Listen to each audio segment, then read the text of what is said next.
Okay, good afternoon, everyone. Welcome to the Pickens County Board of County Commissioners work session on Tuesday, March 23rd. Welcome to everyone watching. I'm Kelly McNicholas Curry. I'm the board chair. Also here in the room with me is Patty Clapper, the vice chair. And commissioners joining us from home are Francie Jacober and Steve Child. And Greg Postman is just running a little bit late. He will join us after an appointment wraps up.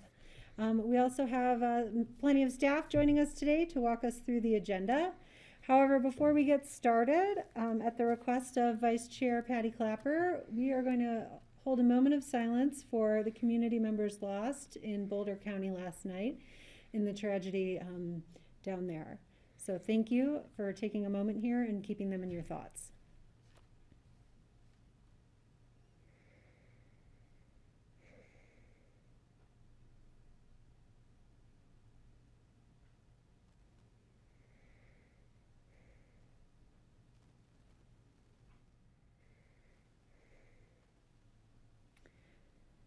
Okay, thank you to everyone. Thank you, Kelly. All of our thoughts to the families and friends of those lost. The first item on our agenda today is a discussion related to upgrades in the jail for safety purposes, and also discussion of long-term planning for jail facilities. And we have several staff members and consultants on with us today. So I will look to Sheriff Joe DeSalvo to introduce your team. Hi, Joe. Thank you, Kelly, and thanks, Patty, for recognizing the unfortunate senseless acts in Boulder. On my team is Alex Burchetta. He's the Pickens County Undersheriff, and Jody Smith is our facility manager. I think I'll let the Wold people introduce themselves. And Amy, we could start with you, then Patrick and Alan and Roger in that order. So please go ahead. Sure. Hello, I'm Amy Lalone. I'm an architect and project manager for the Wold Architects and Engineers team. I'm Patrick Jablonski. I'm a statistician that works with Alan Richardson on this project. Hello, I'm Alan Richardson with Justice Planners. Happy to be teamed with Wold for this project. And my name is Roger Schropper, also with Wold.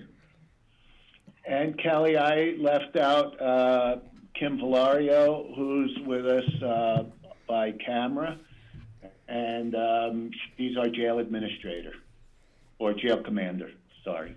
Thank you.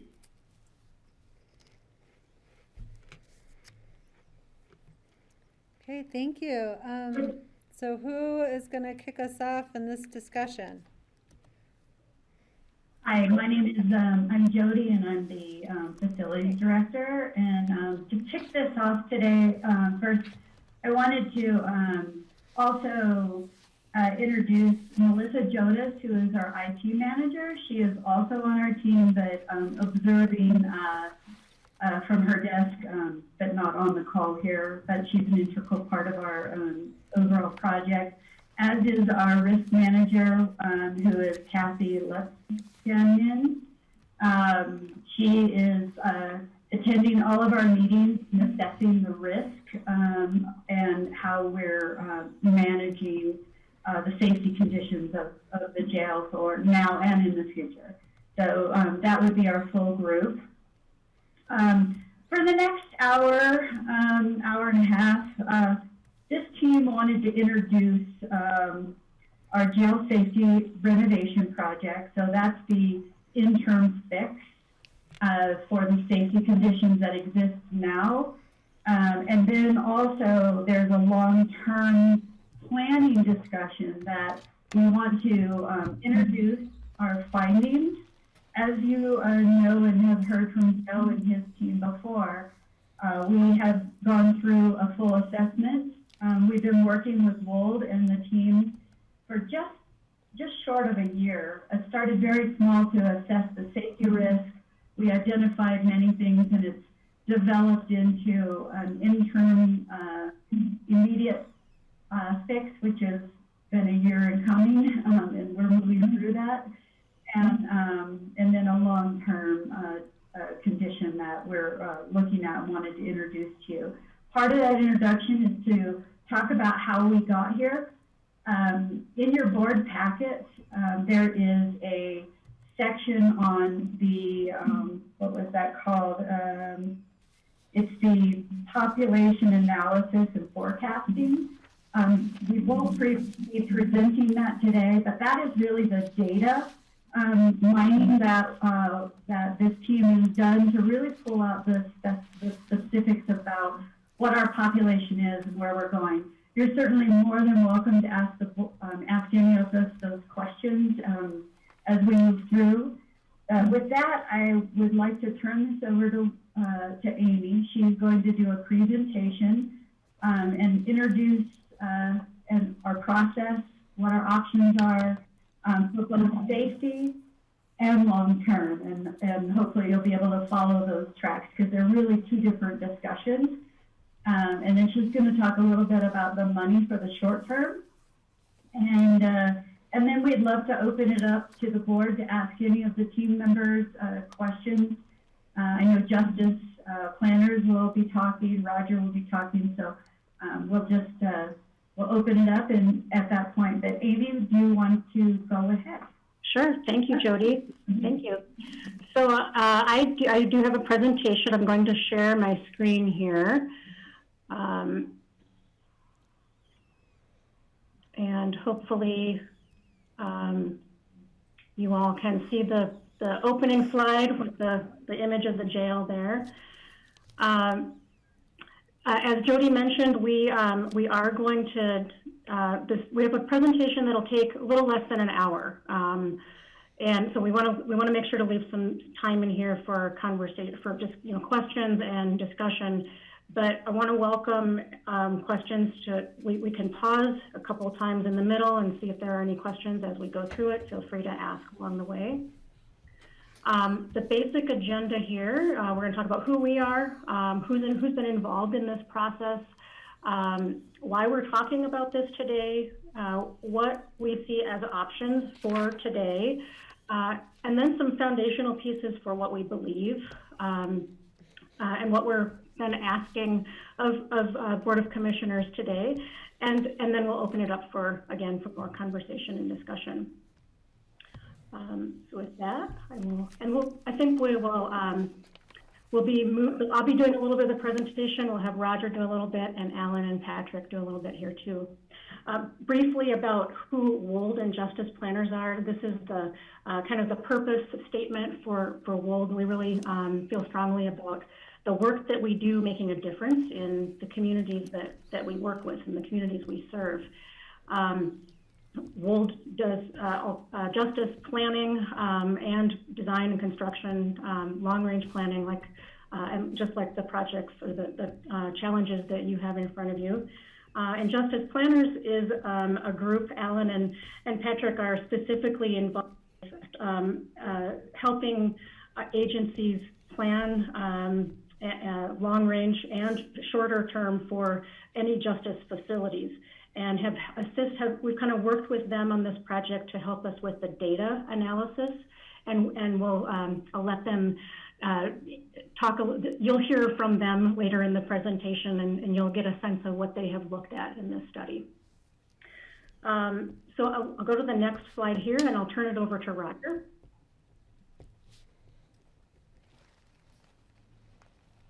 Thank you, Amy. Again, we just really wanted to share a little bit about our philosophy, both Justice Planners and WOLD. We really believe that, again, successful studies really begin and end with the people and the policies and their operational practices. Define your work lives. So again, this is not about WOLD and Justice Planners. It's really focused on how you operate, how you think, your people in this process.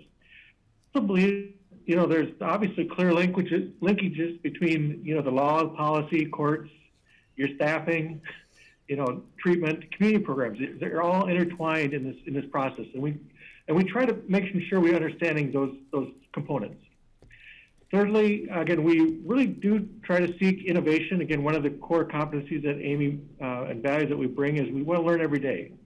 And we seek innovation. We've done a lot of these types of facilities. We seek out what else is being done. But what it all comes down to is really about looking at operational efficiencies and also some architectural economies as we go through this process.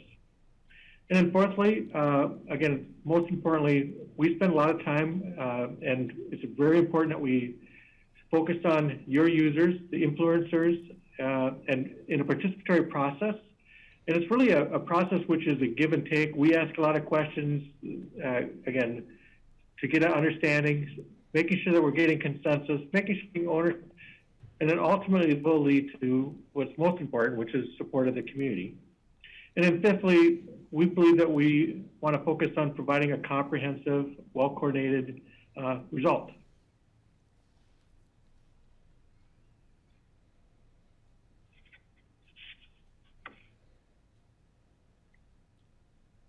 Next slide.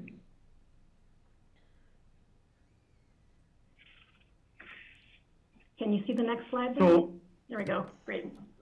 Yep. It's a little delayed, so pardon the pauses.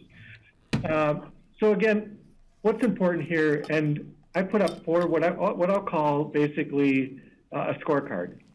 You know, when we do these studies, we want to make sure that we're successful, and we want to make sure that you're successful. And in doing so, we think it's important, again, scorecarding stakeholder engagement. You know, have we set some clear priorities and goals?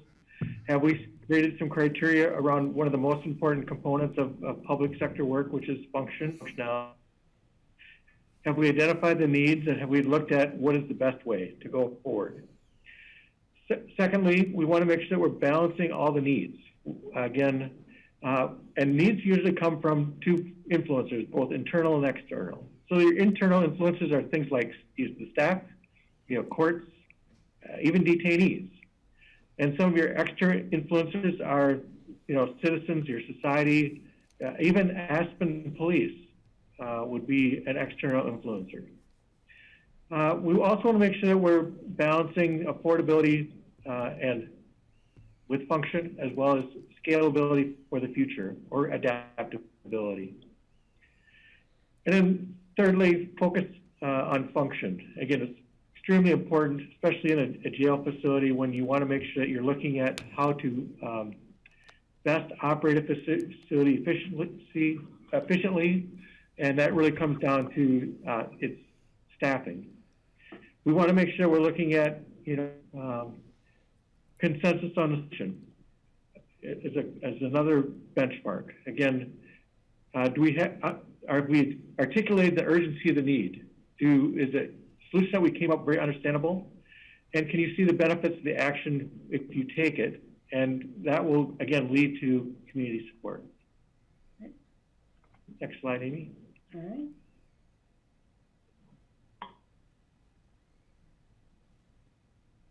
There we go. So who has been involved and what's the process? Early on, we formed a core planning group. The members of that core planning group are here up on the screen. You know, we have people who are with the Sheriff's Office and facilities and risk management, the WOLD team, and justice planners. We have been meeting since I think late December, mid to late December was the first meeting, and we've met weekly since then. The process really, you know, as shown in this graphic, is we want a core planning group that a process that involves a variety of voices from different stakeholder groups, and it's a consensus-based, as Roger talked about with our process, consensus-based decisions and collaborative conversations about what what the goals of the process are, and with that we'll come together and then make recommendations. Now, part of gaining stakeholder input has included some meetings that we've done with stakeholder groups.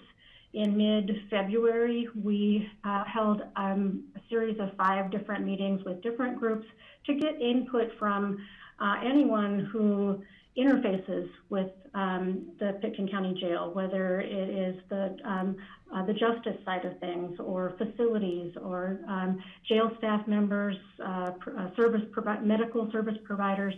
And really the goal of those meetings was to tell them that this process is happening, that there's a conversation happening to talk about long-term needs of the jail, and there is a safety project to address the most short-term critical needs in the jail. And it was simply a listening session with those stakeholder groups. So with that,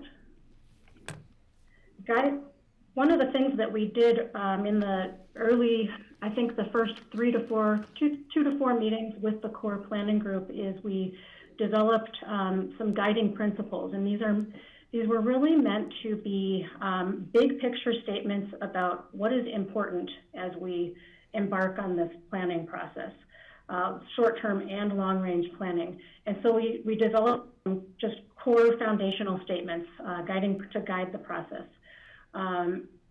First, Pitkin County Jail is safe, secure, and a humane environment for inmates, staff, and visitors, everyone who uses the facility. Solutions that come out of this process are going to be designed to meet long-term needs that are, around function and program. Solutions should also reflect a good stewardship of taxpayer dollars and align with funding. The needs of the jail will be clearly communicated to stakeholders. The group also identified that any solutions that come out of this should, consider future needs, future changes in operations and peripheral services, and that there should be a defined timeline in this planning process. And solutions should be in alignment, fundamentally with the strategic goals of the county. Now, when we developed these guiding principles, this is intended to be a living document, and it's intended to be, we do seek input. So if there are any comments or questions about the guiding principles, we would love to hear your thoughts.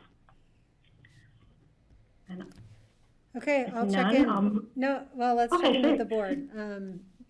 So if you want to keep those on the screen, that could be helpful, and I'll check in with board members on reactions to these guiding principles.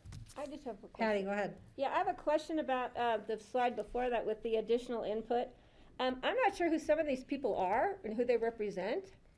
So it might have been nice to have some kind of indication of who was all at the table.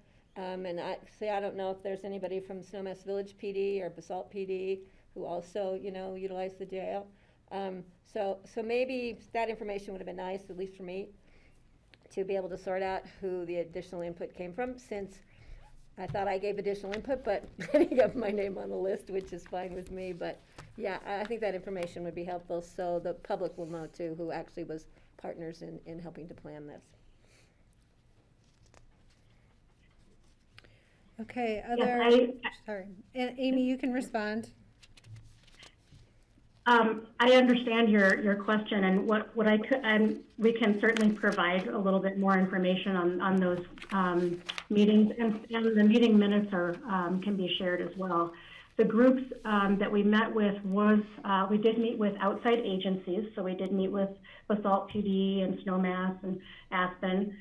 We met with jail staff members and patrol. We met with the medical and mental health service providers with CHP, I believe is the name of the organization. And we met with the judicial group that included the judges. And the groups here, graphically on the screen, they are somewhat in grouped by the folks that we met with at those meetings. But we can follow up and, if you'd like, provide meeting minutes to give you some more information on that. That would be great, thanks. I think if the public actually is to read this document, they would like to know who was all at the table. Yeah, sure. And I think in future presentations, and as this list grows and changes, we can bubble those into little groups so you know where they come from, because we also met with the human services folks, and so we'll certainly do that for you. Yeah. Okay, let's go back to the guiding principles. Other input from any commissioners? Francie and Greg, your videos are off, so if you're raising your hand, I won't see you. Francie. Just letting you know I'm good. You guys can just carry on. Okay. I'll offer some input. I guess regarding, I do appreciate probably the first three. I think the fourth one, maybe we need to rethink that a little bit, because needs to me are sort of presenting conclusions. And I think what we need to communicate is, the use, the functions, the characterizations, the data, analyses related to that would then lead to conversations about how all of that information points to a need. So I think we're moving a little too fast on that one.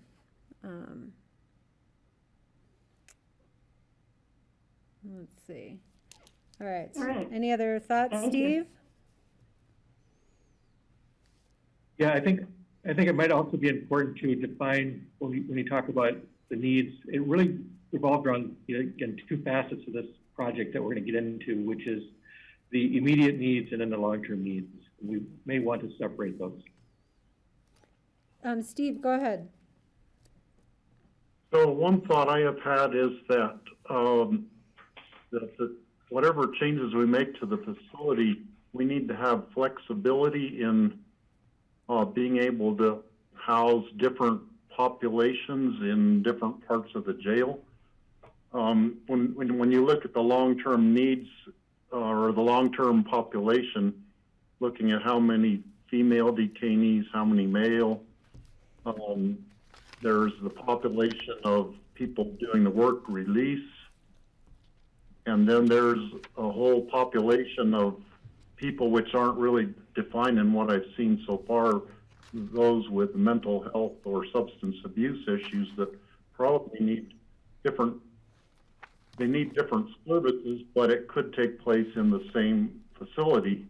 So we need to have flexibility, because sometimes we might need more room for mental health people. Maybe there are a lot more work release people at one time. And so I would have that be a guiding principle, that we keep that in mind going forward.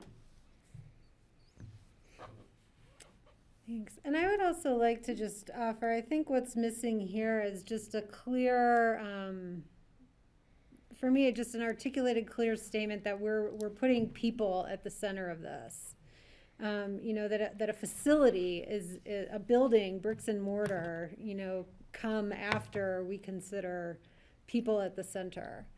And I also think we should call out a reliance on, on best practices, on, let's rely on just this body of evidence for, how we approach community corrections, what we know about behavioral health, all of the work has been done in the active conversation taking place regarding that here as well.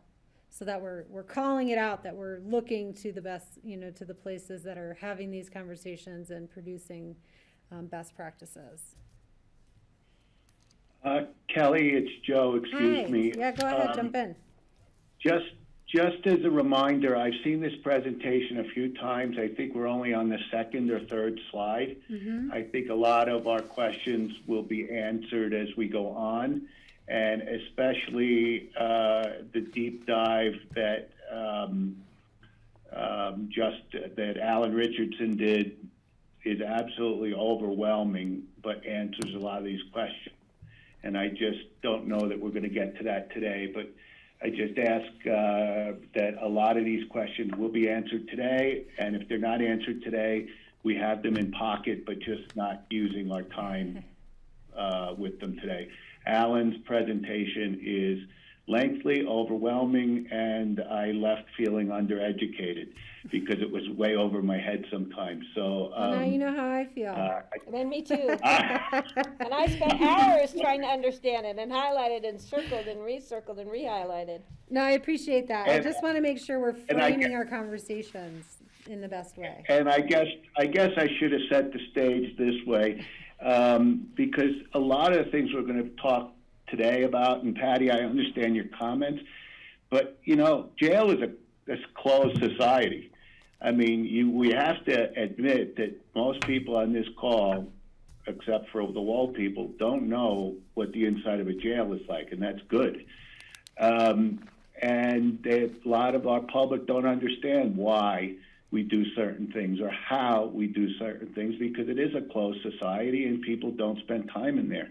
So I think we have to put some of that into account here, that our wants and needs may be different than what a closed society can manage. You know, I'm not sure that any jail should be a mental health facility. And Steve, I appreciate your comments, but I think society could do better than housing mentally ill people in a jail. So by you know, creating a jail environment for the mentally ill, we're letting hospitals off the hook, where people do belong. So I don't want to waste Wall's time with my soapbox, but you know, I ask you and the community to consider that it's a good thing that our community doesn't know what goes on inside a jail. They're not supposed to understand it, and I really would like this community to take mental health on outside a jail environment. So 2 cents from the peanut gallery. Thank you. Okay, any other feedback for Wald on this, on these principles? Okay, we can move on. Thanks, Amy. Okay, sure. All right. So next we're going to talk a little bit more about the steps of the process. Basically, when we started this out, we had identified 11 different tasks, and you can see on the left there where we have the items that we have completed and where we're in the middle of what we've started, and the items to go. The beginning is really about creating a vision, establishing those guiding principles. We have held meetings and interviews to identify space needs and safety needs, functional needs. We've collected and analyzed data on jail population, and taking that information onto task number 4, have projected the capacity needs, the bed needs at the jail, just based on how the jail is operating today, and what's in place from the justice system today.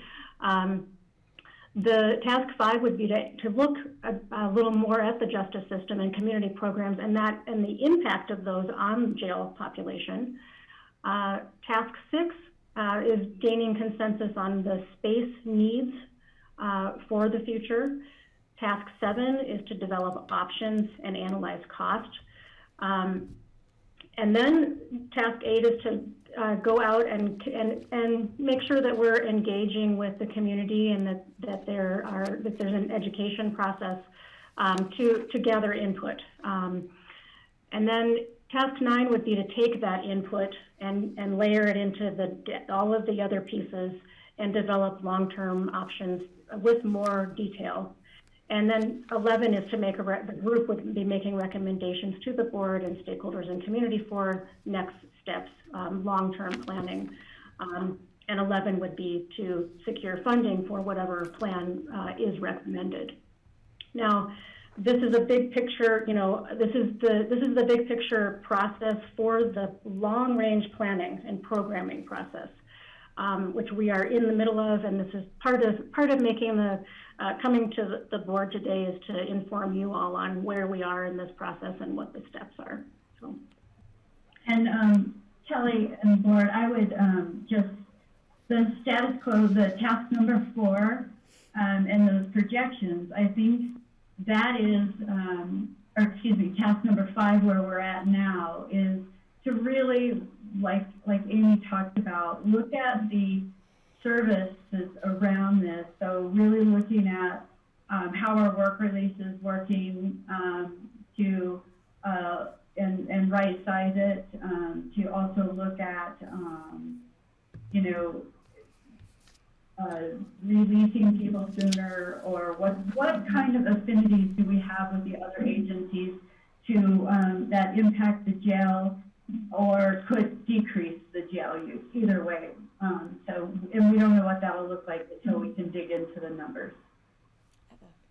Patty has a question. Yeah, I'm sorry, again, I'm a little confused, because it says on task 7, which is started, develop options, and then in the information that I have thoroughly read, it says, what are options? And you've listed the options. So have we already determined what the options are? Are we starting to develop the options, or what am I missing here? Because it looks like you've already presented the options of what's ahead of us. There's, I think, 5 listed. So is task number 7 completed, or just beginning, or are we helping to redesign the options, or what are we doing? I don't know if Amy or Jody want to answer that. Go ahead, Roger. Well, again, basically, on the left of the screen there, it says started. Basically, we've laid out today what are the possible options, and we've laid them all out there. Again, we've had some preliminary discussions with the core plan group about each of those options. We're not here coming with a recommendation today. We're here coming asking for your input on those ones that you might just say, don't even talk about that anymore. You know, we don't believe in that option, or we think this is the best way to go. And that's why we just want to throw it on the table today for you to provide us that input. Okay, I appreciate that explanation, because in reading this information last night, I left, after reading it, my feeling was that I was left with was that we're being told what to do, we're not being asked. And this board is very clear about, we are part of this process, we are the end decision makers, and we need to be part of all of this. We don't want to come back and say, here's your option, yes or no. We want to be part of that decision making at the end of the day. And we're the ones that have to go out to the community and get buy-in or not, and funding, which is key to anything we decide to do. So. Right. Yeah, I hope that one thing we want to convey today is that we're here in a collaborative process, and we can't make any assumptions about what your options are without gathering input from everyone. So the idea is that we have some possible options, and again, like Roger said, we've started to talk about those with the core planning group, but we have not gone into very much detail in our conversations because we're just at the beginning of talking about these options. We want to make sure we know that we're considering everything. We may not be capturing everything here yet. John Peacock, then Jody. Yeah, I'm just wondering if I might be able to help, because there's really 2 levels of recommendation that are being talked about today. One is around short-term safety improvements that need to be made to operate the facility today. And those are, Patty, I think to your point, those are pretty well baked in terms of what's been identified and is being presented to you today.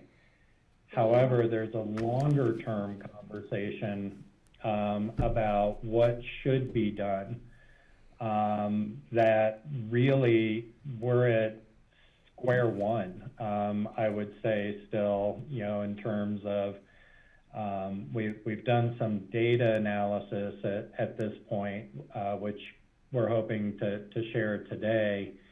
But in terms of developing options, I think options that you saw for the long term are really identified alternatives, but they haven't been vetted, they haven't been explored or developed into a recommendation yet. And I'm worried that we're confusing the we've got a lot in the presentation in short term and long term. So for the board, we're really at square one on the long term.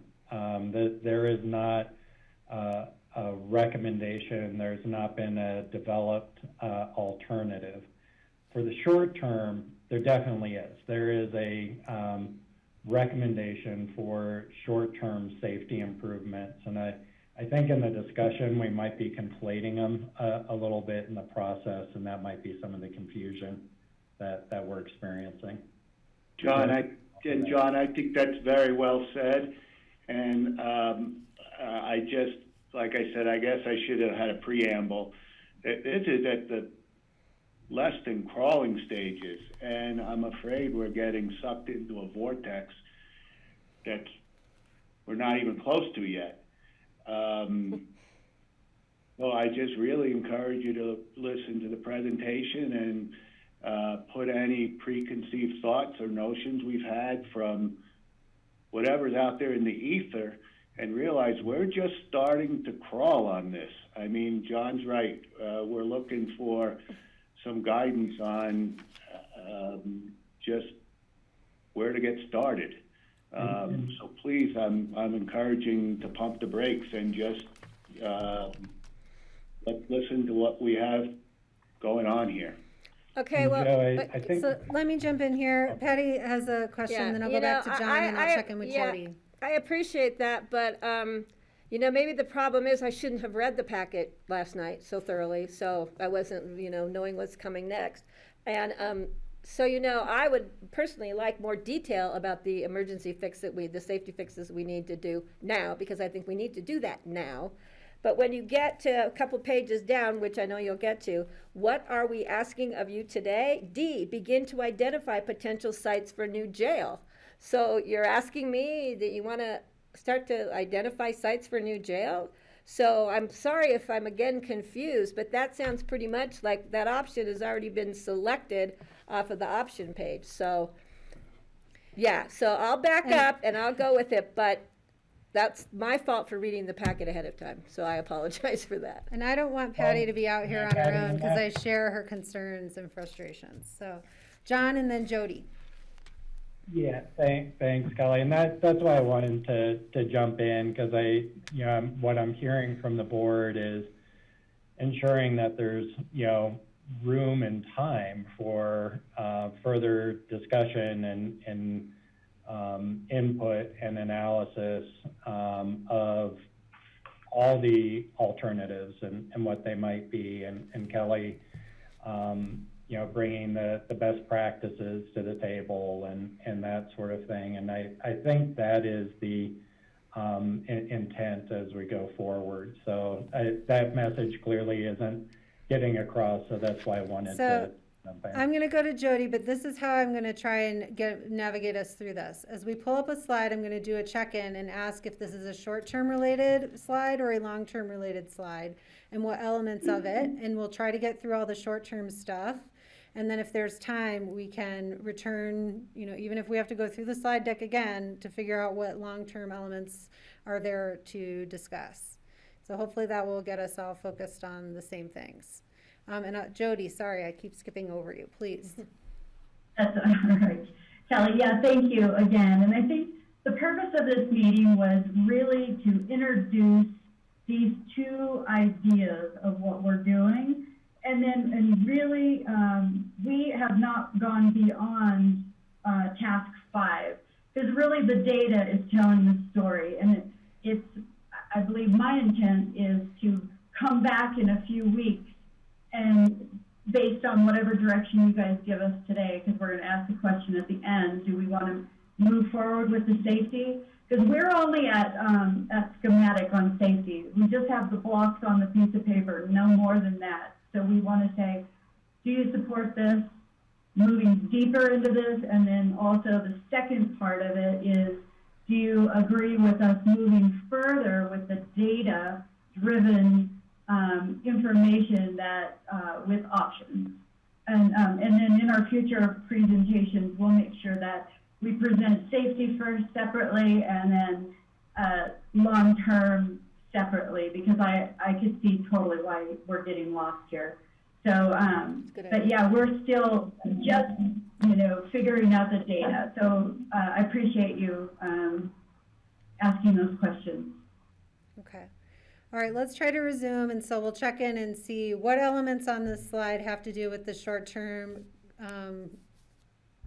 conversation at hand. Okay. Thank you. So sure, I'll go to the next slide here. This slide is jumping off from what are the needs right now? What's going on right now in the jail? And in kind of bullet points here, there are space and safety concerns that have prompted the county to develop an agreement with Garfield County to take inmates for the next 3 years. And the jail now is being operated primarily just for intake and processing and booking and 24-hour holds. We wanted to note and recognize that when the jail was built, it was a fairly progressive design, but it just is not meeting the needs of staff or detainees today. Specifically, the space and safety issues relate to the intake process, just simple space constraints in the building, the technology issues, video court and visitation, space limitations. There is no adequate separation between male and female housing areas for sight and sound separation. And the work release, the quantity of beds is limited for work release detainees. So those are just in summary, the things that are prompting this discussion today. Just real quick. Sure, let me just check in on with the board on this slide and any questions related to where we're at today in the short term, the need for any short-term fix. So, Patty, go ahead. This is just a point of clarification. You noted on there the 3-year agreement with Garfield County. I have the IGA that was signed in front of me, and it's 2 years. It says 2 years with the opportunity to renew for up to 2 years with X amount of days notice. So we need to make sure that we're on the same page as the document that we're going to be moving forward on an emergency confirmation hearing tomorrow. Thank you. Okay, other, any questions from the board to understand the safety concerns and where we're at?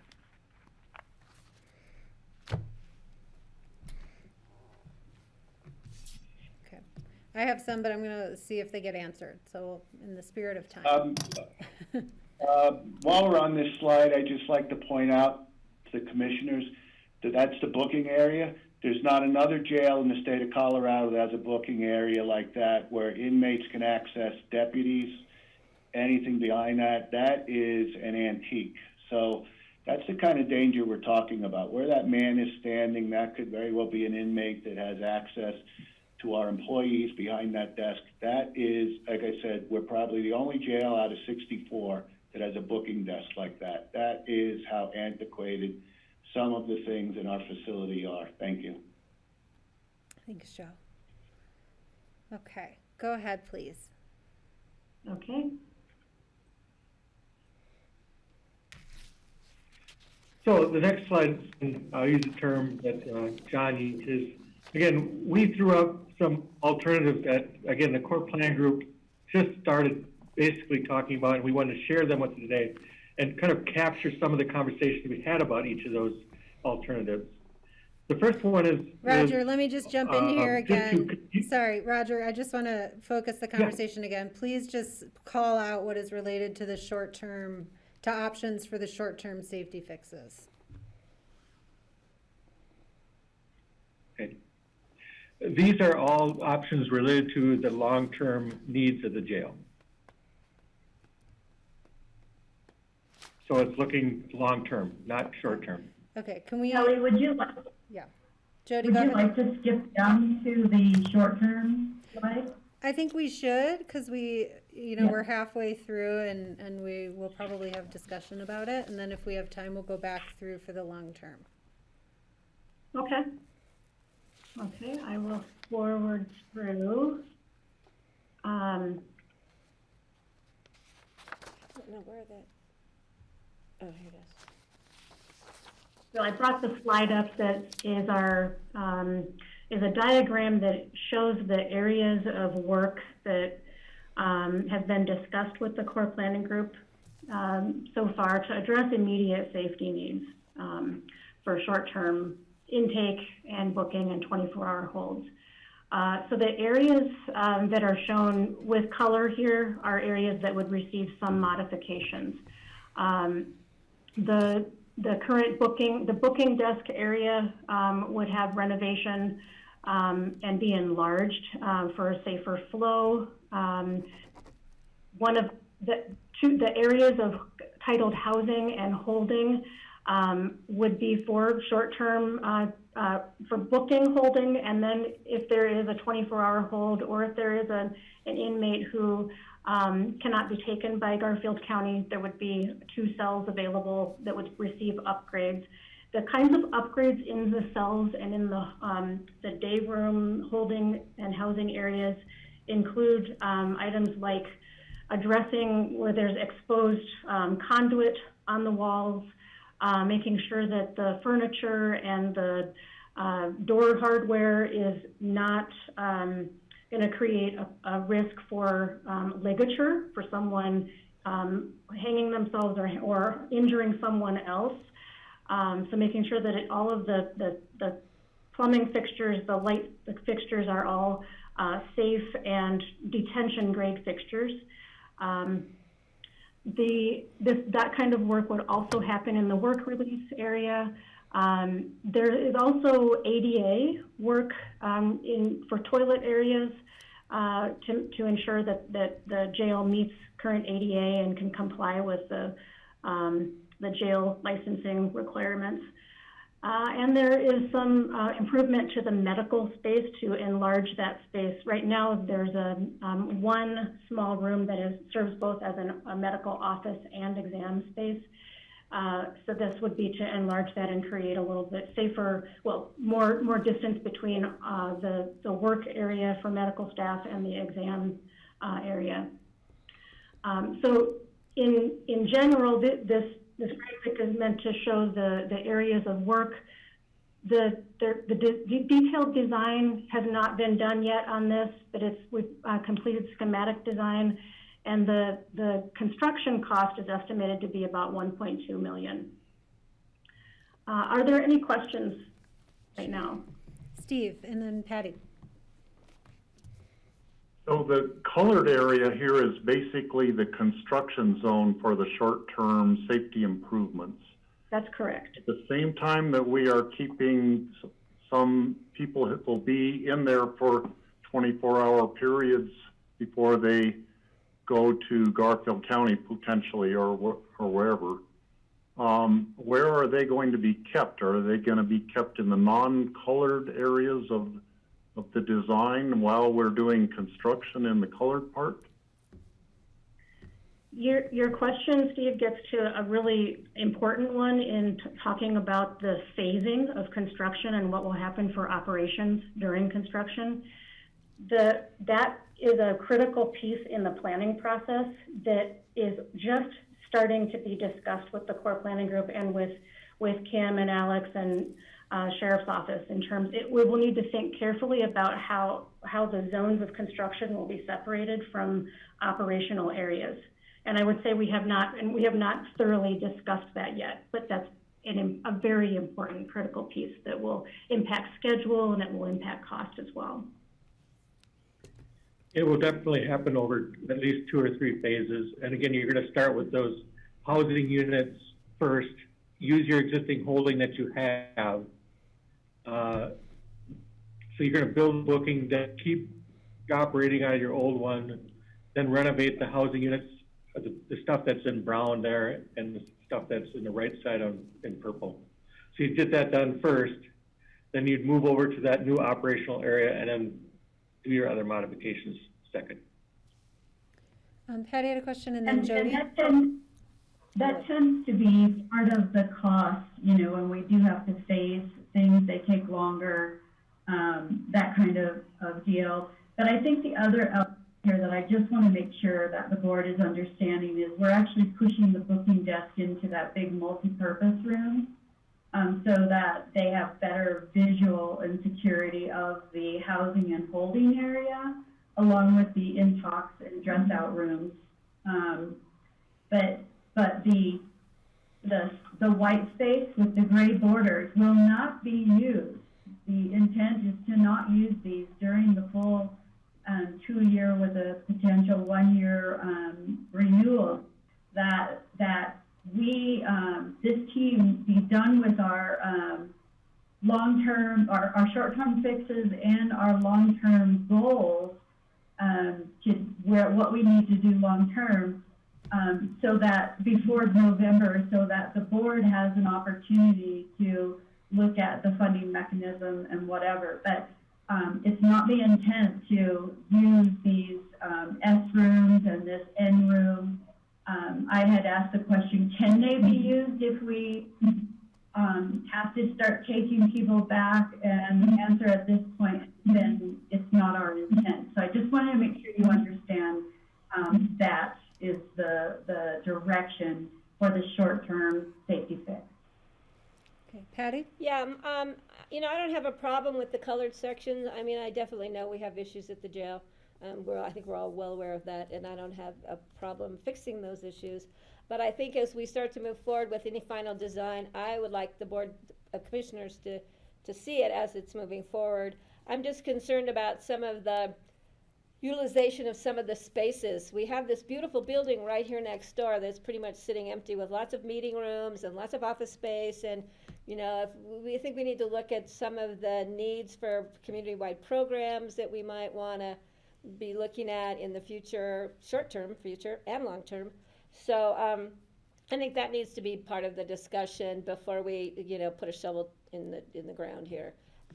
So I think as it moves forward, I would just appreciate it coming back to the Board of Commissioners so we can be part of this planning process. Patty, what do you mean short-term programming?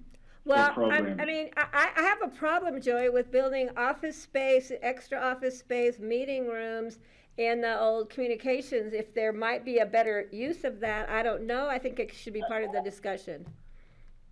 Patty, I've got to weigh in on this. It really does sound like there is a lot of misinformation out there, because I've heard what you're insinuating from other partners.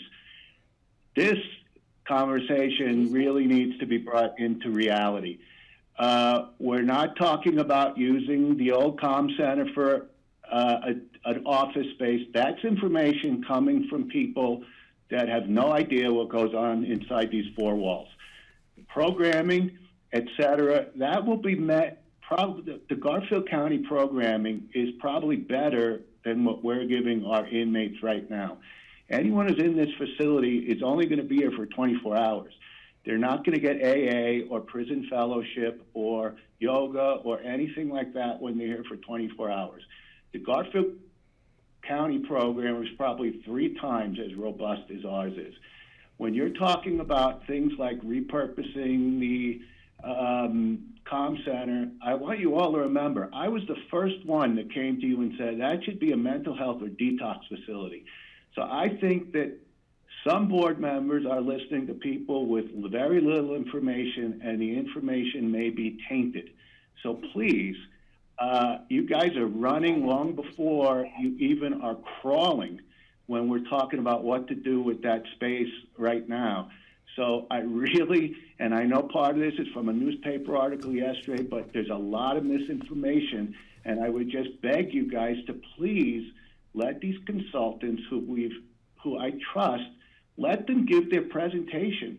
We're talking about what to do with inmates for the next 18 months to 2 years while you make a decision on what you're going to do with the jail.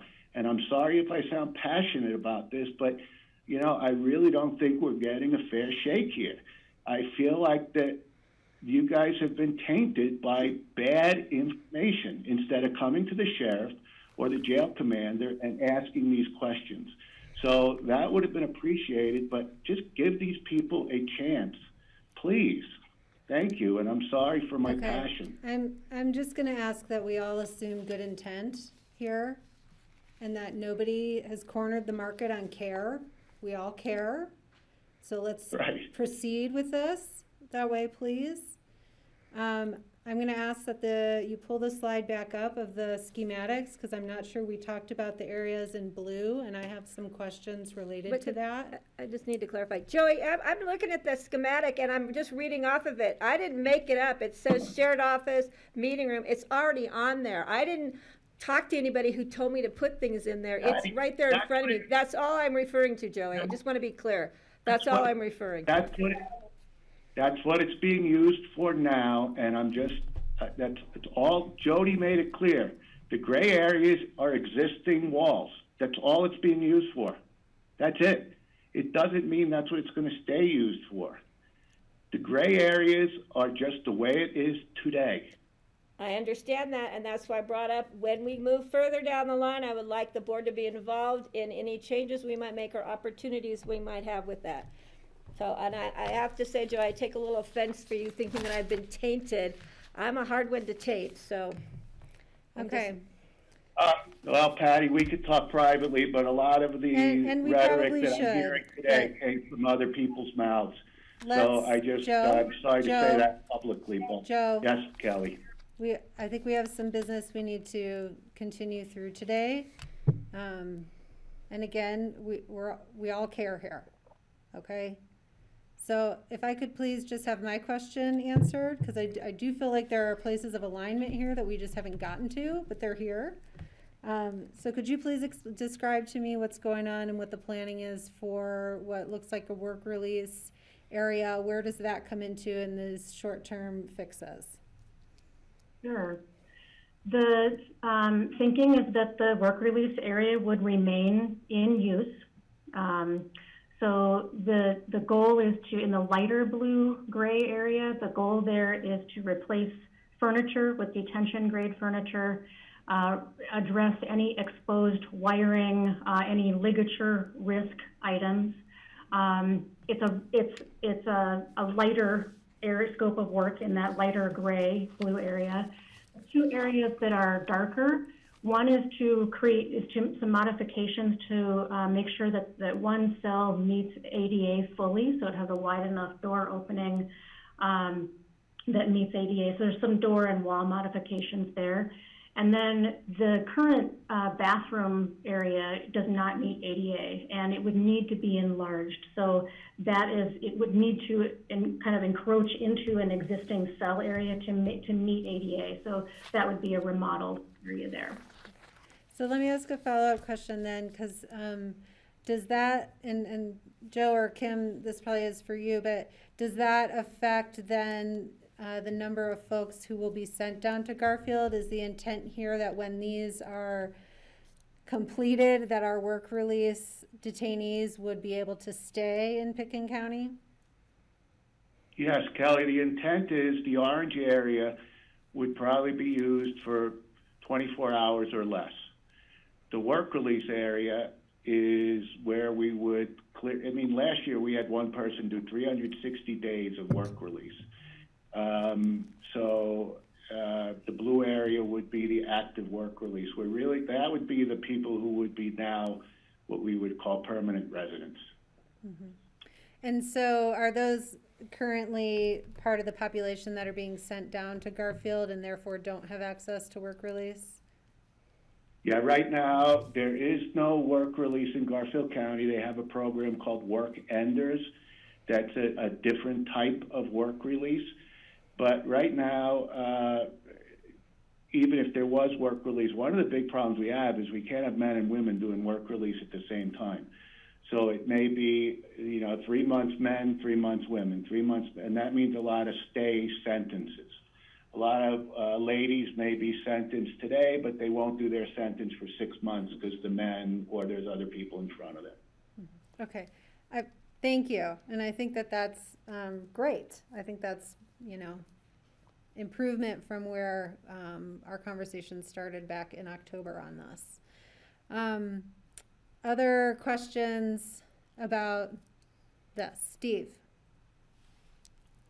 This has similarities to what our look at the airport terminal is, where we're having to put money into the airport terminal, knowing that it's going to be totally replaced at some point in time. And this is really similar to that. And I know that, you know, we might end up using this as our permanent jail. And I presume that you're giving thought, or I don't know, are you giving thought to these temporary changes which might end up being permanent changes if this is chosen as the permanent location for the future jail?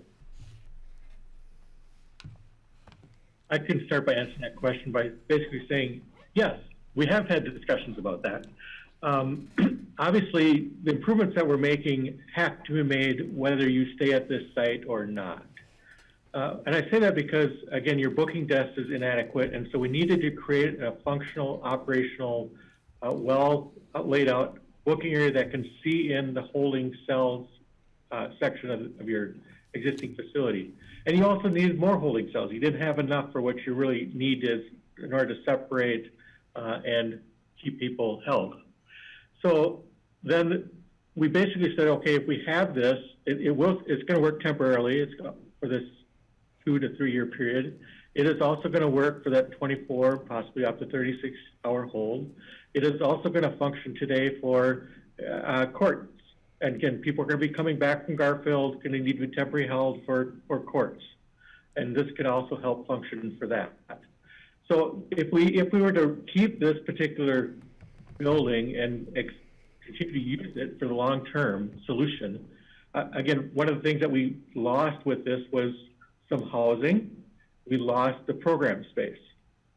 So we know that when we look at long-term solutions, we have to add those back in somewhere, whether it's another floor or using that gym space for, you know, instead of it being a big gym, it's a small exercise area, and then part of it is programs.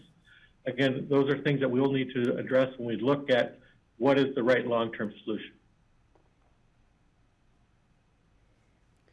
Okay, other questions here about the immediate needs as shown on the diagram? I guess I have, well, we know we need needs, and I don't know where this question, or we know we need fixes. I don't know where this question fits in, but, you know, I'm curious about what does, you know, does additional staffing help resolve some of this?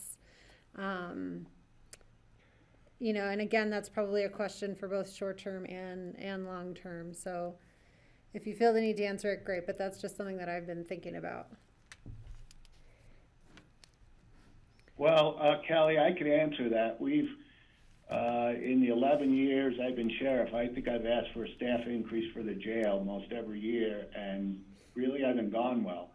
So more staff would have probably done a lot better, but that train left the station. I think, Kelly, that during our analysis, we could add that to our list to really look at that as an alternative in both the short term and the long term. And then I would also maybe want to propose that maybe we skip all of this long term presentation and we will come back to you. We can go to maybe the last slide if it's okay with you, and then talk about the four questions that we have for the board today. Maybe you'll be able to answer some of them, and maybe you won't. But then we will purposely come to you with 2 separate projects every time we come, whether one is safety or they're followed by each other. Either way, we will separate those out. But maybe we just need to kind of go, I think we do have the cart before the horse here on the long term, that we just don't have enough of a foundation for this board to digest, which was our intent, and maybe we missed the mark on that. So I'll leave that direction up to you. Okay. And so I just want to check in with the consultant team, was that the totality of the presentation related to the safety fixes? Or do you have more? Okay. Yes. Okay, so let me check in with the board. Again, last call for questions if you want more detail about safety fixes or, you know, how's the 1.2 million being spent? I think we've all been shared that in the past, but Francie. Yeah, I had a tour with Jody of the jail facility, the current jail facility last week, and spent quite a bit of time talking to the detention officer there. And it was really illuminating about the changes they want to make there in the short term. And maybe, Joey, if we could get some more commissioners in there, it's so much easier to see it than just look at a diagram and understand what the problems are. So thank you, Jody, for that. And I'm sorry this has been so difficult to get through this morning. Thanks, Francie. Okay. All right, let's go into discussion here about the immediate task at hand. So Jody, go ahead, or Amy.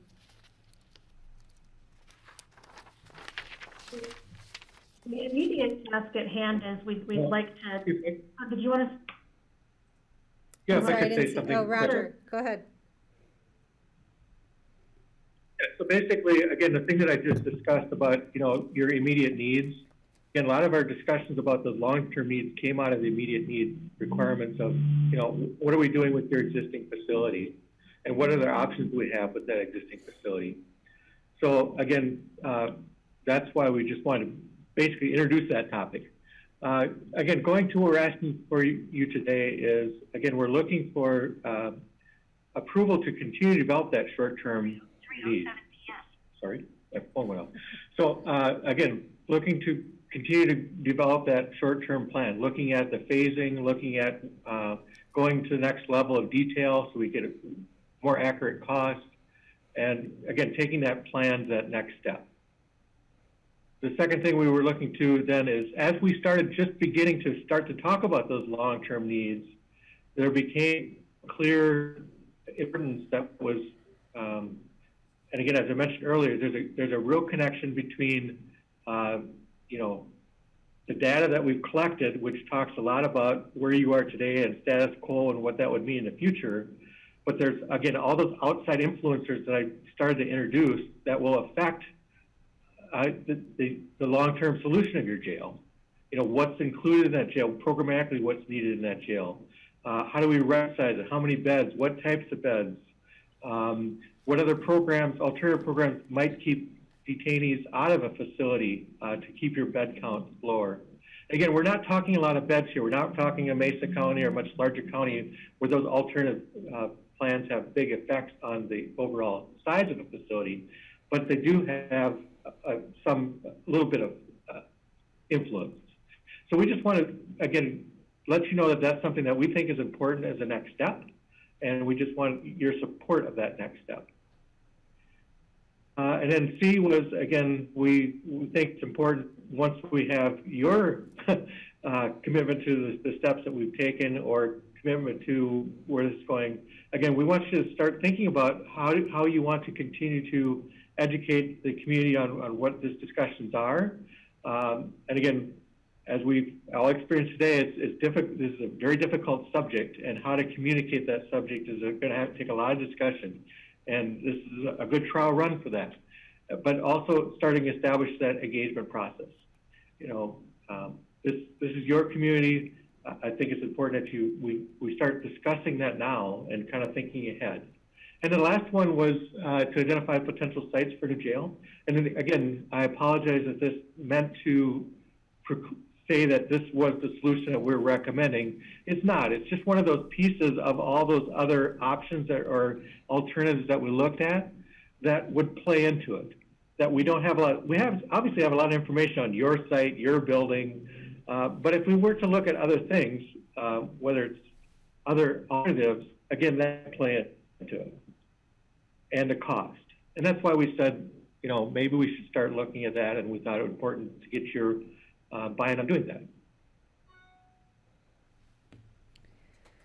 Okay, so I'd like us to focus just on the question in number A right now, right, just immediate now.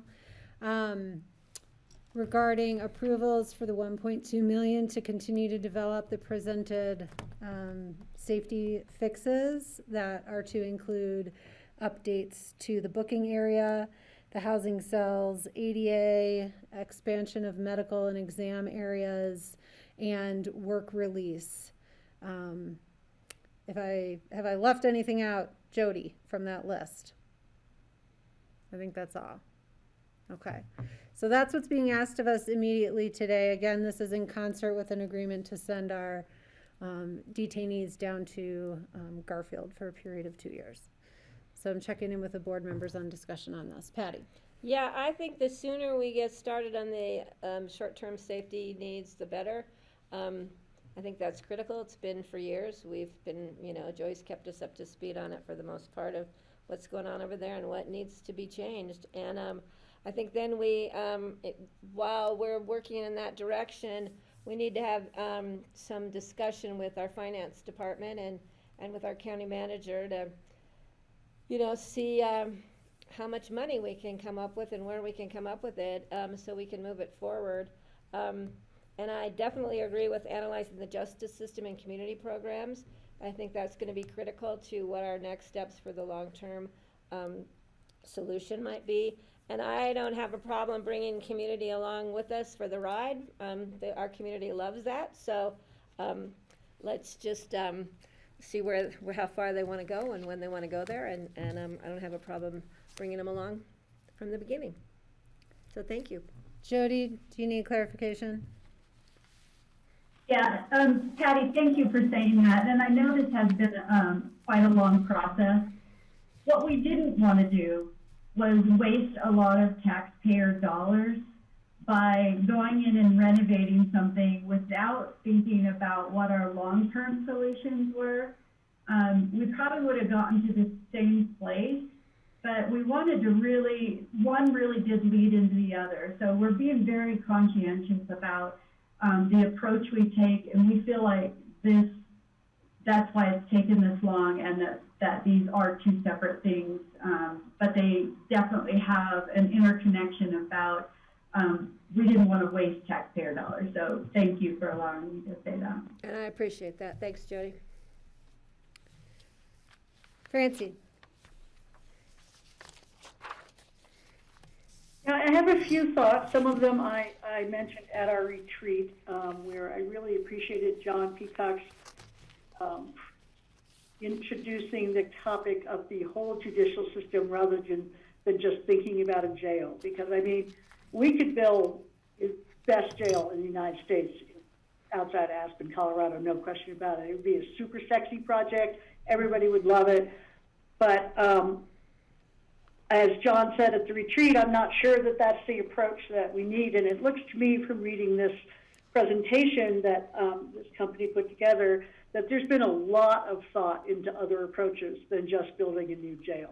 I do think that having that D on this list is a little bit misleading, and it does make us all think, oh gosh, so we are really building a new jail and we have to find a location and come up with $20 million. And I think the rest of the presentation that I read this morning, which by the way was beautifully put together and very clear, definitely addresses a lot of the issues that we need to look at, which is not all brick and mortar. And I would like to think that as we proceed with the design in the current jail, that we really consider whether or not we really consider the possibility that it is sufficient in and of itself after the changes are made that meet the safety issues, and that what we really need is a mental health center and a detox place or something like that that could supplement the current jail and meet more of the needs. So I just would hope that we're taking a lot into consideration. And honestly, it seemed to me from reading the work this morning that those things are being thought about. Thank you. Thanks, Francie.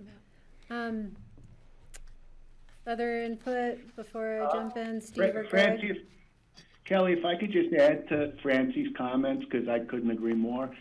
I think, as most sheriffs do, that jail is a place that's mostly occupied by people that are not guilty of anything yet, pre-trial inmates. And having people that are presumed innocent exposed to some mental health, dangerous mental health people is a problem for me. And I wish that we could use our energy and our political clout to put some pressure on people outside the Pickens County Jail to take care of our addicted and our mentally ill, and not by, I like what Francie said, we could, you know, if we used, it would be great to have the sexiest jail around with the state-of-the-art stuff and great ideas to fix our mental health and addiction issues, but that's probably not going to happen. I really think that we should focus on maybe removing that component from incarceration and putting it towards, as I said, either a medical field or another option. And, you know, we've all been at this a long time, and there were some options on the table, but nobody wants a detox facility or a mental health facility in their backyard. So the default is the jail.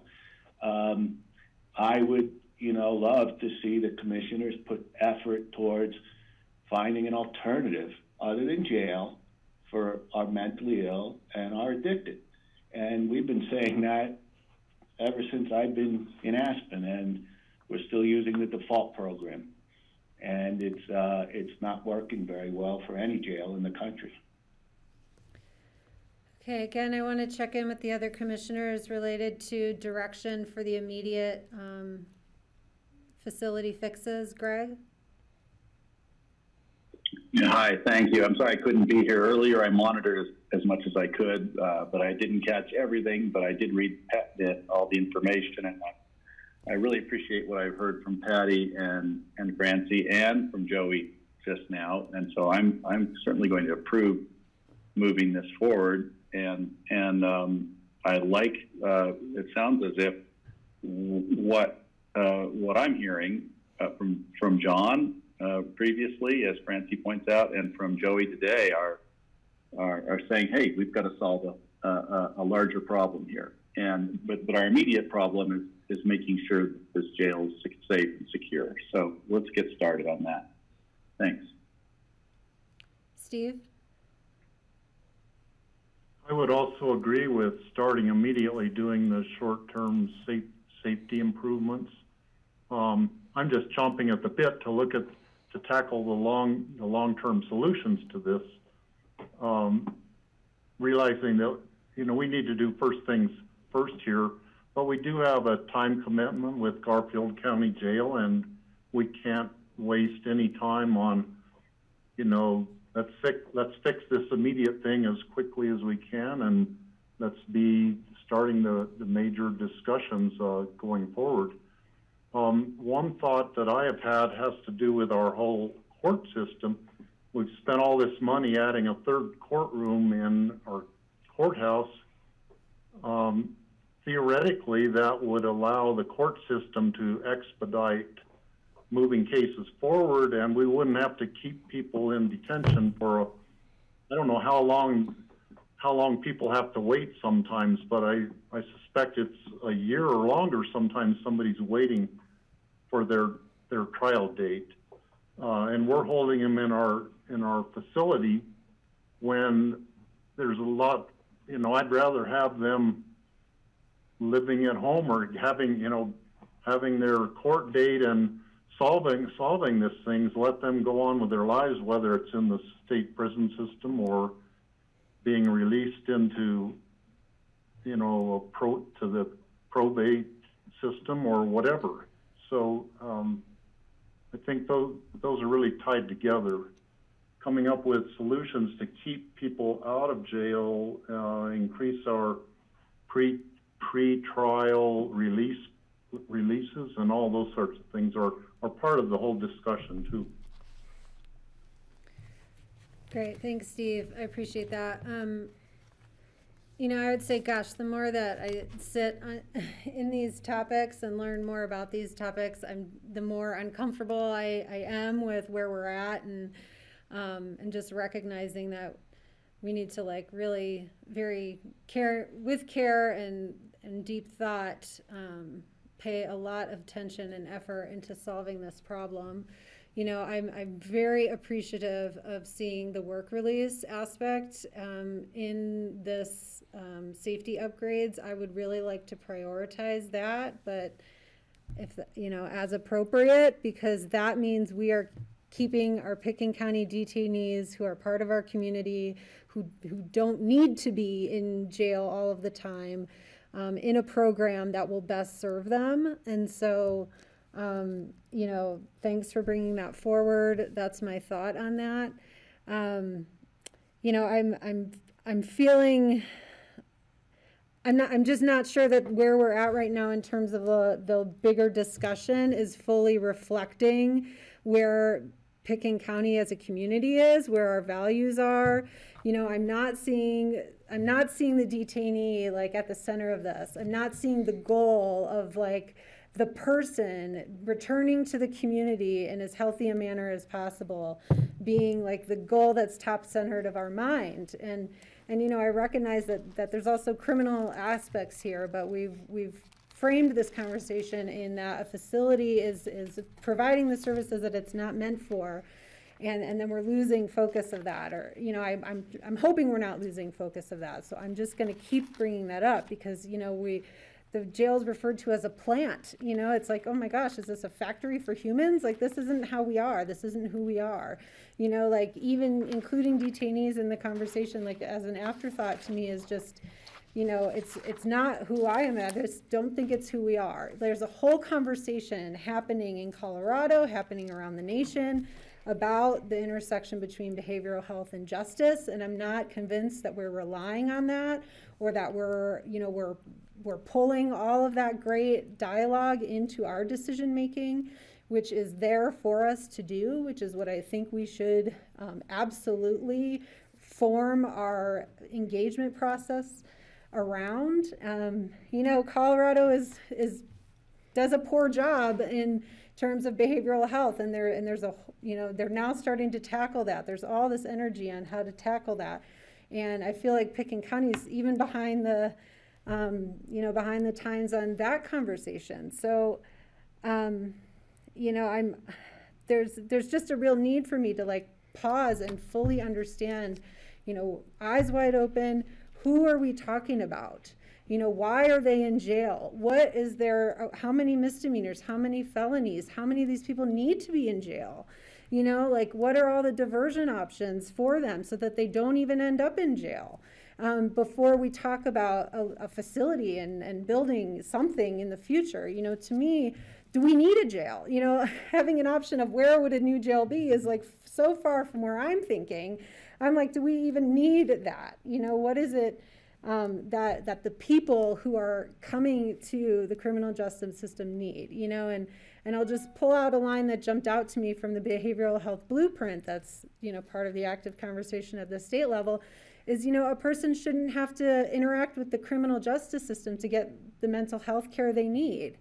And I feel like that exactly describes where we're at, you know, and that should be our goal, right? Like that should be the goal of this conversation, is how to truly separate these out. And there are a ton of people way smarter and more engaged on this than me that have the paths forward for us to be considering. We need to draw on that. You know, I think part of our effort here will be kind of just a broad education process for the commissioners and the public on even just thinking about these issues and the potential paths forward. But, you know, all of that has to come way before talking about putting a nail in something.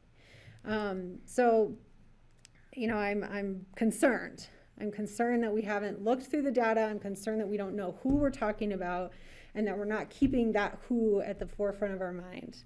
And so I just want, when we pick up this conversation again, I do assume in good intent. I have no doubt that everybody here absolutely cares, and, you know, maybe we just haven't articulated it in the same ways, but you know, where we're headed now is not the direction where this conversation was laid out for us today is not the direction that I think it needs to be laid out for us as we move forward. And we may need to just have a separate dialogue related to like, what is our process, you know, to best formulate those goals, to articulate who should be part of that and how we go about it.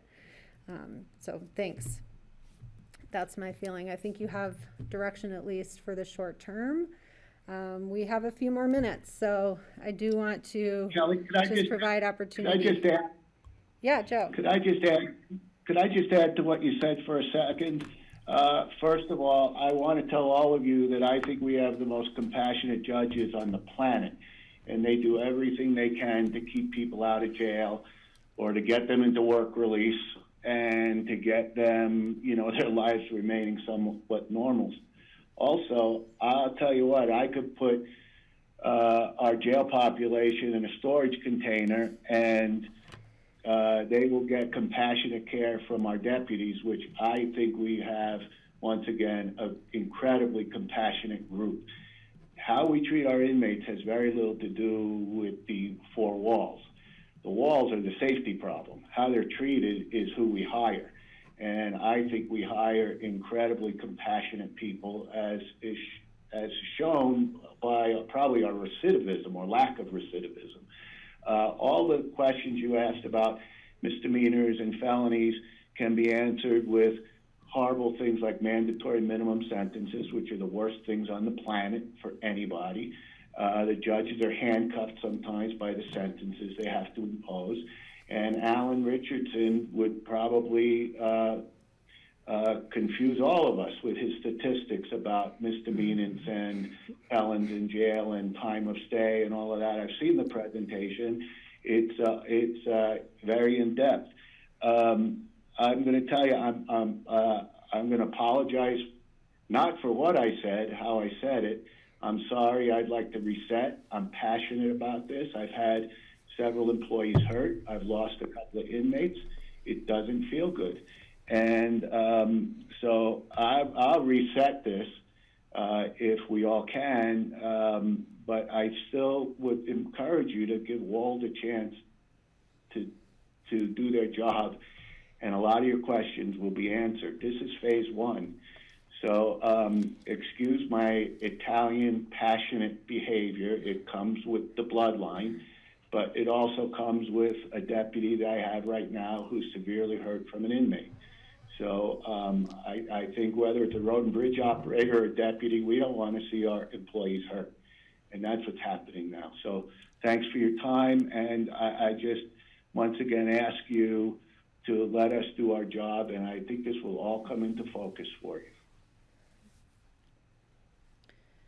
Okay, so we've only got through part of what we wanted to do, so I think we'll, when we talk about future discussion, try to find, with urgency, a time to finish the rest of this conversation. And I think in the interim, board members can probably send questions along that we would want answered in preparation. Okay, any other thoughts? Patty? So Joey, I just want to add that you might have the Italian background. I'm Scotch-Irish, you know, sometimes like oil and water. So we always get along, and sometimes we just discuss things in a heated manner, so we're good. I think this course is healthy, Patty. I'll rely on you to save money, and I'll spend it. That's what our heritage is. I knew there was a catch there, Joey. Thank you, Patty. Okay, folks. All right, I think we can move up. Pat, Jody, I think you're waving goodbye, so we'll be... Bye, Jody. Yep. We'll talk about it in open discussion. We'll have staff connect on part 2. Thank you, everybody, for your time. And I'm still trying to figure out the data. I'm working on it. Well, I have lots of questions, but that'll come up. Okay. Moving on. We'd be happy to set up a separate time to go through it. All right. All right, we're right at 2:30, so we'll get started on the Pickens County Age Friendly Initiative. And I see some of our folks from Senior Services here. Hi, Chad Fedorowicz, Patty Kravitz. How are y'all doing? Hello, hello. Thank you. We're doing well. Glad to be here. We finally got him here. I know. All right, Chatter Patty, who wants to kick us off? All right, I'll start it off. I'm Chad Fedowitz. I'm the manager of Picking County Senior Services, and Patty Kravitz is with me. She's our program analyst. We'll be talking about the Picking County Age Friendly Initiative today. It's been just over a year since last time we talked about it, and the board approved it. And so we're just kind of making sure all of our I's are dotted and T's are crossed here for today. So I just want to say that I really kind of appreciate the board's work with the sheriff's office on such a large and complicated issue. So hopefully this will be short and sweet, and maybe can give you a little time back. I'm just going to share my screen, if I can here, briefly. Okay. So I'm just going to provide a little bit of background. All this information is in the packet. I just like to have visuals, mainly for me, and hopefully it helps others as well. So I'll try to go through these rather quickly. So in 2014, a group of stakeholders, along with Senior Services, started working on what was originally called the Aging Well Plan, for short. And that is the kind of precursor to our current initiative.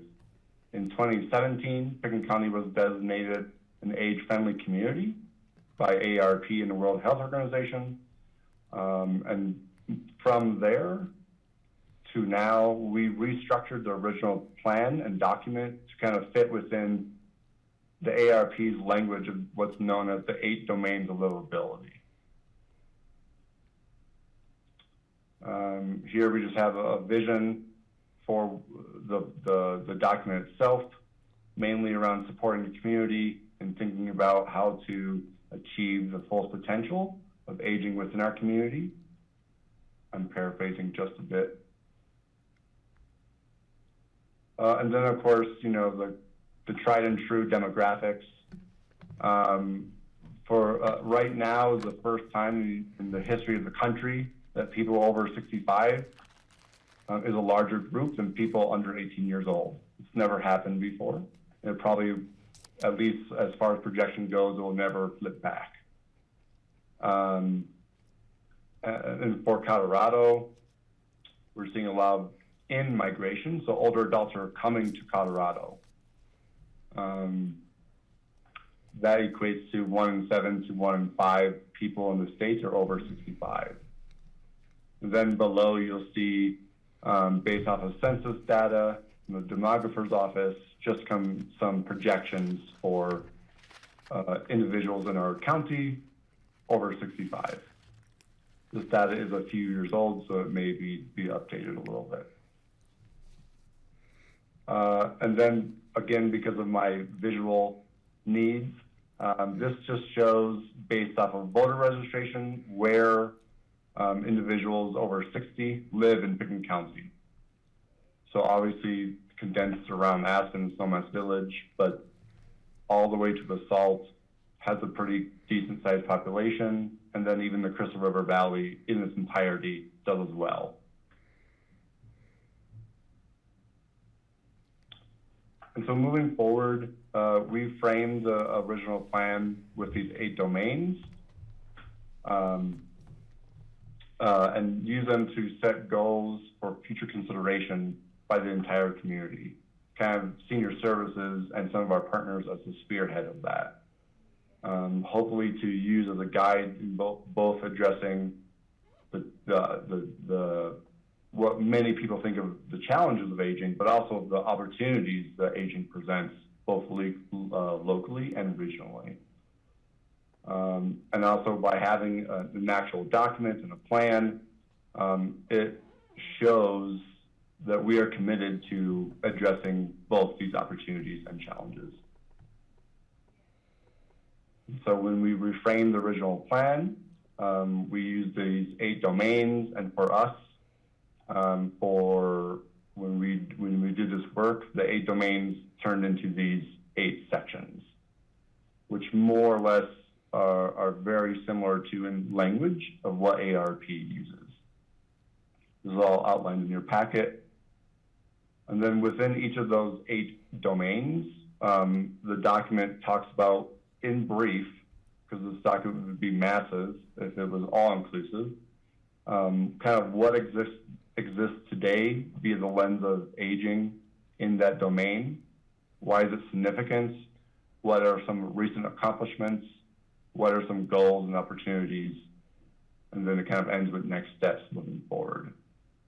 And so these next couple of slides just provide what's in your packet as far as each domain and goal. So I'm not going to go over this because this section is pretty dense here. But if you do have any questions, we can talk about that.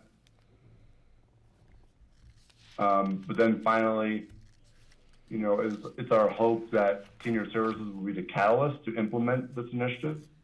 I would also add, along with all of our partners, and to show that Pickens County is dedicated and we're passionate about doing this work and anticipating being a champion as far as the county goes on aging and being age-friendly, which isn't only focused on older adults.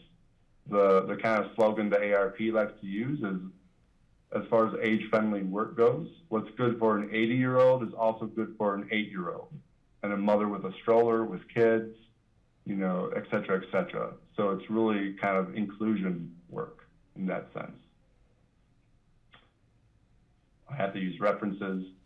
And then kind of what we included as an attachment is a draft letter of support to be included in the document, ideally signed by the commissioners or a commissioner, just to have a little more gravity to the planning initiative when we share out and we talk about it to some of our partners in the state.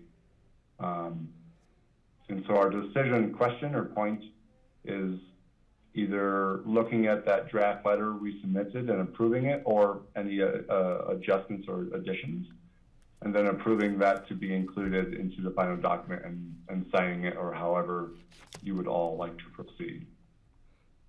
That was record time for me, as I like to talk, but but I'll take any questions or further comments. Sure, Patty? Yeah, great job. We appreciate it. I remember when this was beginning way back and came to fruition, and now we're revising it as we do. The only thing on the attachment B, the letter, the second to last paragraph, you say, the overall goal of the age-friendly initiative is to make Pickens County a place where residents through all stages of aging will have access to the activities and services they need. Then the next one you mentioned, residents and visitors. So, sure. If you want to just tweak that to whatever you're comfortable with, just so because we know a lot of visitors love to come out there for lunch and you know, book club and yoga and all those things that they get to do there. So sure, that'd be great. I think it was just an oversight. We can add visitors to both sections. Whatever you're comfortable with, and I think it'd be great if it could be signed by all members of the board. If not, then Kelly has my permission to sign. But we can all sign it if you'd like us to, if everybody supports it as I do. Any other questions for Chad? Comments? Congratulations, Chad. I know this was a tome of work for you. Steve? Yeah, we really need to include a letter from all the commissioners. I think we should all sign it. We are all either senior citizens already or are working on getting there. So I think it would be appropriate that we do sign it. I really like the way that this plan is laid out on using the AARP framework compared to our first effort years ago, which came up with a whole lot of goals, but they weren't as organized as nearly as well as these were.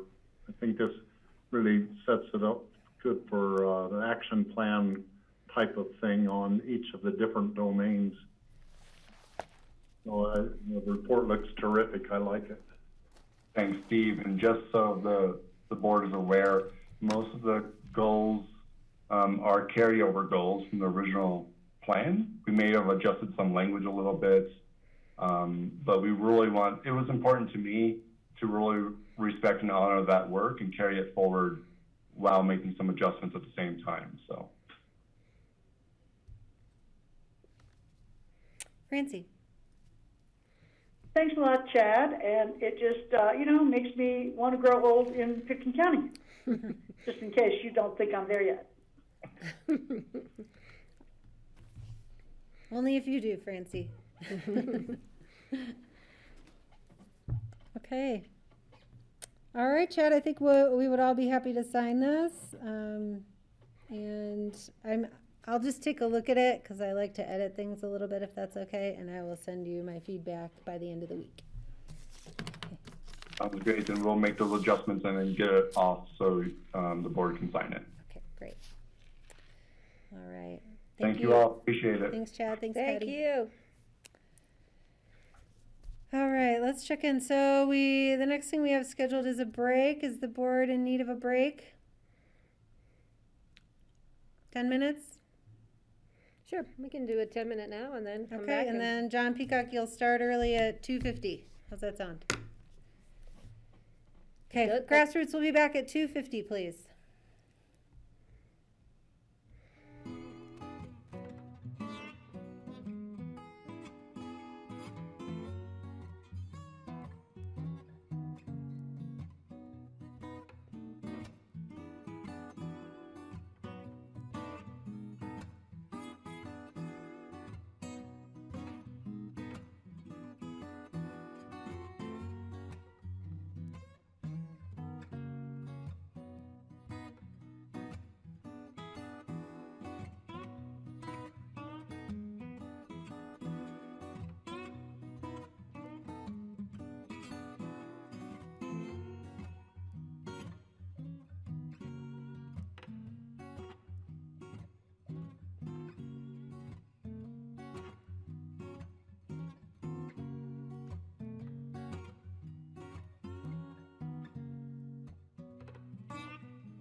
Okay, we are ready to go live. Welcome back, everyone, to the Pickens County Board of County Commissioners work session on Tuesday, March 23rd. And we are moving faster through our agenda. So we've already taken our break, and now we're going to start our COVID-19 update with County Manager John Peacock. Hi, John. Good job, All right, Kelly. thanks, Kelly. Can I share my screen here?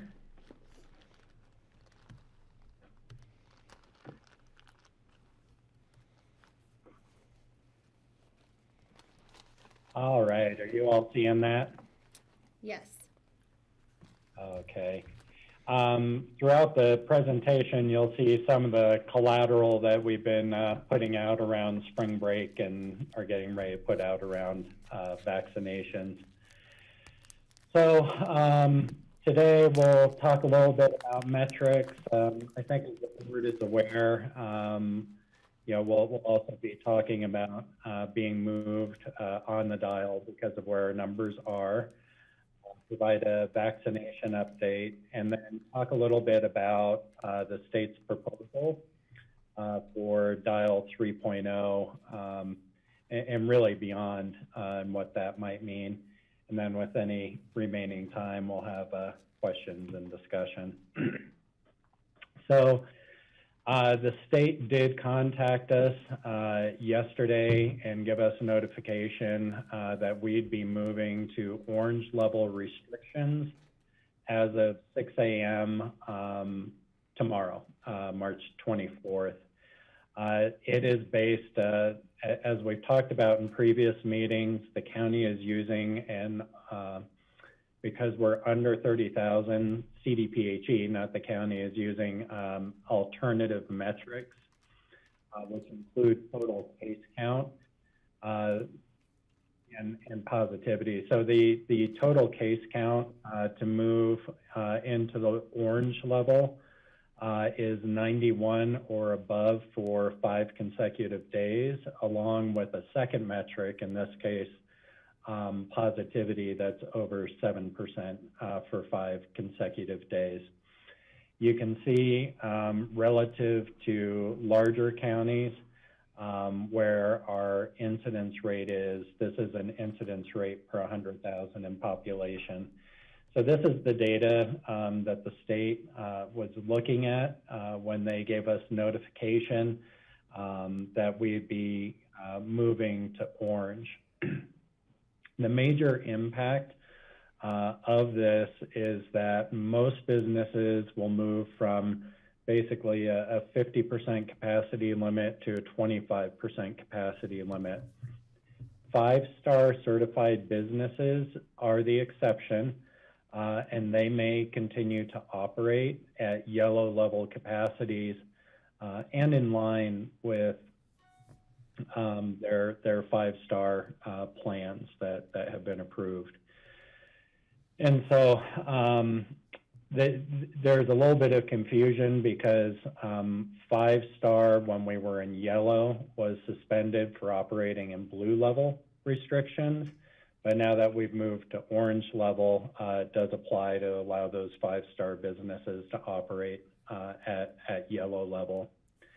One of the things I would note around this data is some of the data that's not on here is around our testing.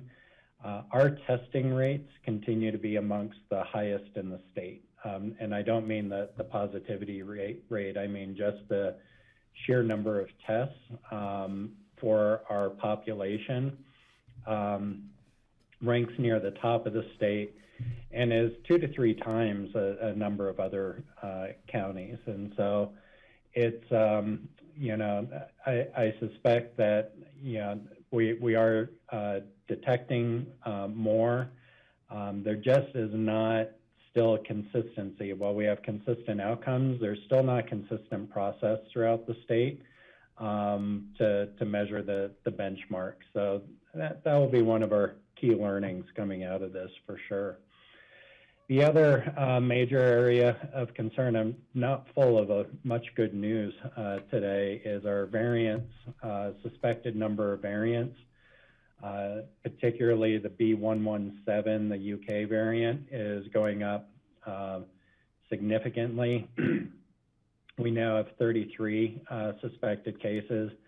The case investigation and contact tracing for the variants is fairly intense, and this number is really stretching us. We're working through surge capacity. Frankly, we did lose some of our internal capacities. Departments have brought employees back, so we are looking at rebuilding that surge capacity again as we get more suspected variants, and of course we expect some of those to turn into confirmed variants as it goes through the sequencing process. Patty has a question. I have a question, John. Does the state require us to test for the variants, or are we just doing that of our own? The state does not require us to test for the variants, Patty, and actually we have probably been one of the more aggressive counties in terms of testing and trying to identify variants. So it's my understanding, though, to get the results back when they do the deep dive into the specimens for the variants, by then people are either on their way or out of quarantine or out of isolation or somewhere. So then we go back and do more contact tracing when they test for variants, or I don't know how that works, because if they're already on their own again because it's been a week or 10 days before we get the results. Right, but it's still trying to identify then those that they may have had contact with who are symptomatic and may have the variant, so that we can apply appropriate quarantine protocol there. So when you see the suspected, that's where those numbers are coming from as the case investigate. We're doing contact tracing on them from the get-go when they test positive. Then we up the ante when they test for variant? Correct. Okay. Well, I thought that if you were a contact of someone who is a known or suspected variant, that you're required to quarantine for 14 days. For 14 days, that's correct. But the challenge, and Kelly, I know you've been doing some of this case investigation, so you might have some insight into this. The turnaround time for the tests on the variants has been fairly long. That's been our challenge. So we're not always catching them quickly enough. I don't know if that addresses the comment or question. Steve? So, John, the fact that we are doing more testing than anywhere else in the state, we are catching more cases. We have a higher incidence rate, one of the highest in the state right now. It seems like there are probably a lot of other parts of the state that are having cases that are just not being detected. Is that kind of your assumption too? Are we then being penalized by the state because we're doing a good job testing and, detecting more cases? You know, Steve, I'm sorry, I'm having some computer difficulties here. Give me just a sec. I don't know if I would call it penalized necessarily, but I would say that certainly we are seeing more cases, and we're probably catching a higher proportion of cases because of our high testing rate. That is translating into the dial. Now, in terms of protecting the community, better for us to have the testing and to detect positive cases and get them into isolation and their contacts into quarantine as appropriate. So I think it's better to have more testing, but again, I think I brought that up more just as we're comparing county to county to understand the tools aren't necessarily being applied equally. Are you all seeing my screen, or is it gone? I'm seeing you right now, but John, another question question? No. Kelly May? Yeah, go ahead. Are other counties, how aggressive are they in testing for variants? Or are we leading the way on that one too? I think we're near the top on testing for variants. We started it early, and we've sent in, we can check with Josh where he's saying, but I know we're near the top in terms of samples that we've submitted to test for the variants. And how much more does that cost? And we're covering that out of our funding? No, the state lab is doing that. Okay. We're not getting paid for that. Yeah. Okay. You know, I appreciate our trying to be, ahead of the game, but, sometimes I wish Pickens County didn't have to lead the way in everything. Well, especially some of these stats, right? Yeah. Some things you can't hide from, right? Because the positivity would just be higher. And then we would know we just have more that we're not catching. Greg? Yeah, John, I'm kind of following up on Patty's line of questioning.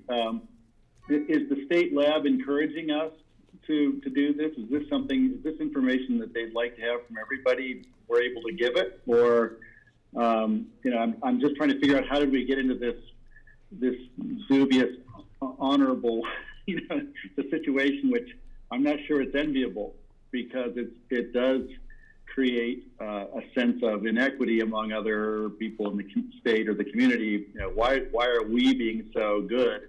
The rest of the state doesn't seem to have to be. Those questions keep coming up, and I'm just wondering: is the state inviting us to be providing all this, and we're doing it? Where's everyone else? Greg, my understanding is we wanted to try and be ahead of understanding if the variants were present in our community because they're more contagious, and they present a different challenge. And so while the state is providing that, I think we're running a little bit ahead of everyone and getting samples and in the number of samples on our own initiative, frankly. So this is one of those areas testing across the board is not testing levels and availability is still not consistent across the state. Right. So I guess regardless of how well we do, if everyone else isn't playing the same game in the state and adjoining counties, et cetera, I'm not sure. It's always valuable to have good information and have the best information. But I'm wondering if we are if we're hobbling ourselves in some other ways because of this, and if it's really serving the public better, despite having all this great information. It's a philosophical question, perhaps, or maybe it requires longer discussion. But I'm wrestling with this because I see us being more careful and more stringent with our rules, but I'm not sure it's really achieving any desired result. And I guess I need to be convinced of that right now. In my own head, I have this conversation, I have this argument, but I'd love to hear your thoughts. Well, I think if I were to simplify it, more testing is better than less testing. And more testing, if the virus is present or if there's community spread, is going to detect that. And, if we're serious about managing the spread of the virus, particularly the more brilliant variants that are up on the screen now, before we get to a critical level of vaccinations, then I think we're better off knowing for our community and the long-term health of our community and taking the appropriate steps. Would it be better if this were consistent statewide? Sure. I don't know if that answers your question or not. I'd hate to be in the position that we're somehow arguing that we should be testing less or not keeping this information. That's a hard one. I guess I'll just leave you. The analogy that I've heard is like, if we're the only ones not peeing in the pool, the difference is the same. Would you repeat that? Gosh, what a year makes. No. I'm not going swimming with you, that's for sure. Greg, I am certain exactly 1 year ago, you and I were on the phones, hitting the lines, trying to find as much testing as we could. Steve, go ahead. Well, it seems like the way that the state could help level the playing field would be if they would give us a steady supply of first doses. Given the fact that 40%, I don't know if the 40% was the amount of our vaccine that's going to people from outside the county, or if that's actually the 40% or the Pickens County residents. But we've been doing a really great job on the vaccination, a really great job on the testing. We're testing for all these variants, and the state should be rewarding us for it by sending more doses our way because we have a higher incident rate. They should be giving us more vaccine, right? Is that logical? That's maybe how the state should react to help us. That's certainly amongst the arguments we've made. All right, any other questions for John on our testing and our metrics currently? Okay, can you pull up John's screen, please? Are you not seeing it? No, we are. Yeah. Oh, okay, good. Sorry, I was having some technical difficulties on my end, I think. So, vaccine update. So last week I reported that we got 0 first doses and 1,170 second doses. You'll see I'm reporting 89 first doses, and that's really due to the great work of our partners at AVH, who really have been working to get every extra dose. And I think there's new syringes and draw methods, but they are able to squeeze out 89 extra doses out of the vials we got that they're able to apply the first doses. They're keeping with that process. This week we were allocated both Pfizer and Moderna vaccines. You'll see I have kind of a squiggly, an estimated 1,699 doses. That's really depending on how many of those extra doses our partners at AVH are able to squeeze out of those vials, but they're doing a great job. So we've been upping our estimates of what we're going to get. So that will be 1,668 first doses and 31 second doses.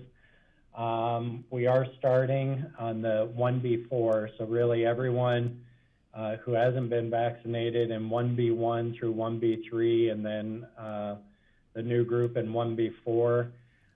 We had just over 6,000 people that had already registered under 1B4. If my experience is any indication, those appointments filled up in less than 15 minutes. So I'll have to double check that with staff, but it was pretty quick today.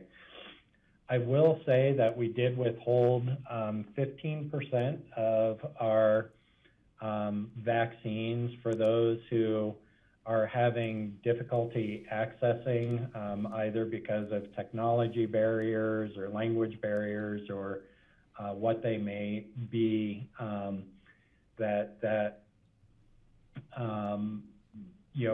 we'll be doing some additional scheduling for that population. Depending on how many extra doses this week, we'll be right around plus or minus 12,000 vaccines. That's inclusive of first and second doses delivered in Pickens County after this week. We're starting to put some collateral together. There's a bunch of these different types of ad campaigns to help overcome the vaccine hesitancy and provide a little bit of hope coming up that we'll have the barcode to link up to signing in, sign up for vaccine notices that we're going to be getting out in English and Spanish. So, Patty? yeah, so John, if we have the 12,000 and then we vaccinate the 1B4s at 6,000, we're at 18,000, so that's our whole entire population of Pickens County, right? We're at 100%. Yeah, no. I don't think it works that way, but it sounds good, yeah, right? we haven't gotten to phase 2 yet, and as Steve was saying earlier, we know that roughly 40% of the vaccines that we've delivered have been out of county, and that's a lot of our workforce and that sort of thing that qualified. We also know that we have some of our population going to other counties, right. Going to Eagle, Garfield, Mesa, or the Front Range to get vaccinated. So we're still working on getting data from the state on how much of our population has been vaccinated. And as I've been pretty consistently reminding the state, as have others of you, our population probably isn't best measured by the census, right? We know we have a lot of folks that are here for more than 30 days, either second homeowners, long-term residents, transient workers. We're estimating our population to be closer to 45,000 people. Well, do we have any news? Do we have any news on Johnson & Johnson? We are hearing that I think it's I want to say the 26th or the 28th that week, Colorado's expecting another shipment. We have heard that the state may use those for their state mass vaccination clinics, like what's set up in Mesa County for the Western Slope. Right now, it's easier logistics to manage the one dose, and that maybe that will free up some of the Pfizers and Modernas to come back to us. So no word on what we can or should not expect from Johnson & Johnson. Okay. So I might have to I know make the one trip. shot is healing. Yeah. So. Thank you, John. Yep. Other questions? No? Okay. Go ahead. Oh, yeah. Okay. The other thing that we'll likely see roll out, so a lot going on. They're looking at the third iteration of the state dial rolling out this week. There's a number of changes, but mostly for counties at the green and the blue levels. So let's see. Metric for green level, protect our neighbors, would be changed to make it easier for counties to get into that. Most restrictions in green level removed. Bars would be open under blue level, although there'd be a capacity limit of 25% or 75 people. Really bumping up capacity at retail, offices, and non-critical manufacturing. There'd no longer be a limit on personal gathering sizes. The state would follow CDC guidance on personal gatherings, which is really strongly recommending avoiding larger gatherings, but not prohibiting them. And then it would change capacities, increase capacities again for 5-star. This will not immediately impact us because the restrictions and metrics for yellow and orange levels really remain the same. So this is really the impact is making it easier to graduate off the dial. The other thing that is fairly big is the timeline around it. And so They are looking to get the dial published today, dial 3.0. That's the third little shield here on the timeline, to take effect on Wednesday, March 24th. They're looking at an update to the mask executive order, which would loosen it for those under the green level restrictions. But probably the biggest change that we'd be looking at would come in mid-April. They're anticipating April 16th, devolving the existing public health order. And so that the state public health order in dial would become guidance and not required for counties. So counties that want to continue to follow it could have their own public health order around it. Otherwise, it's a guidance document and no longer sets a threshold that counties can't be less restrictive than. There would be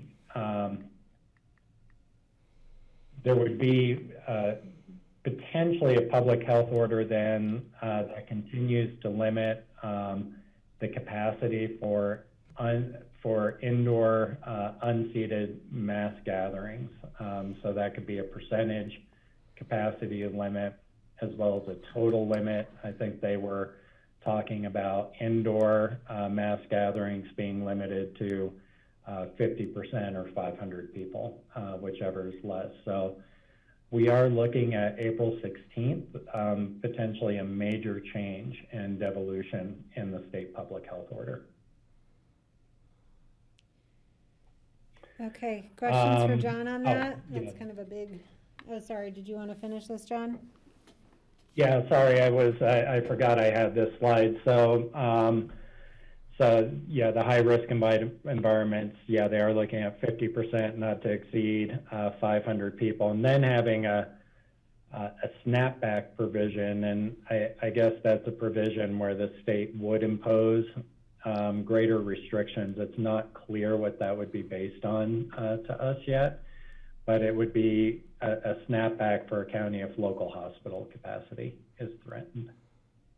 So that's a big change, potentially coming in a few weeks. I'm going to pause there because that was a lot to throw at you. Questions for John on this?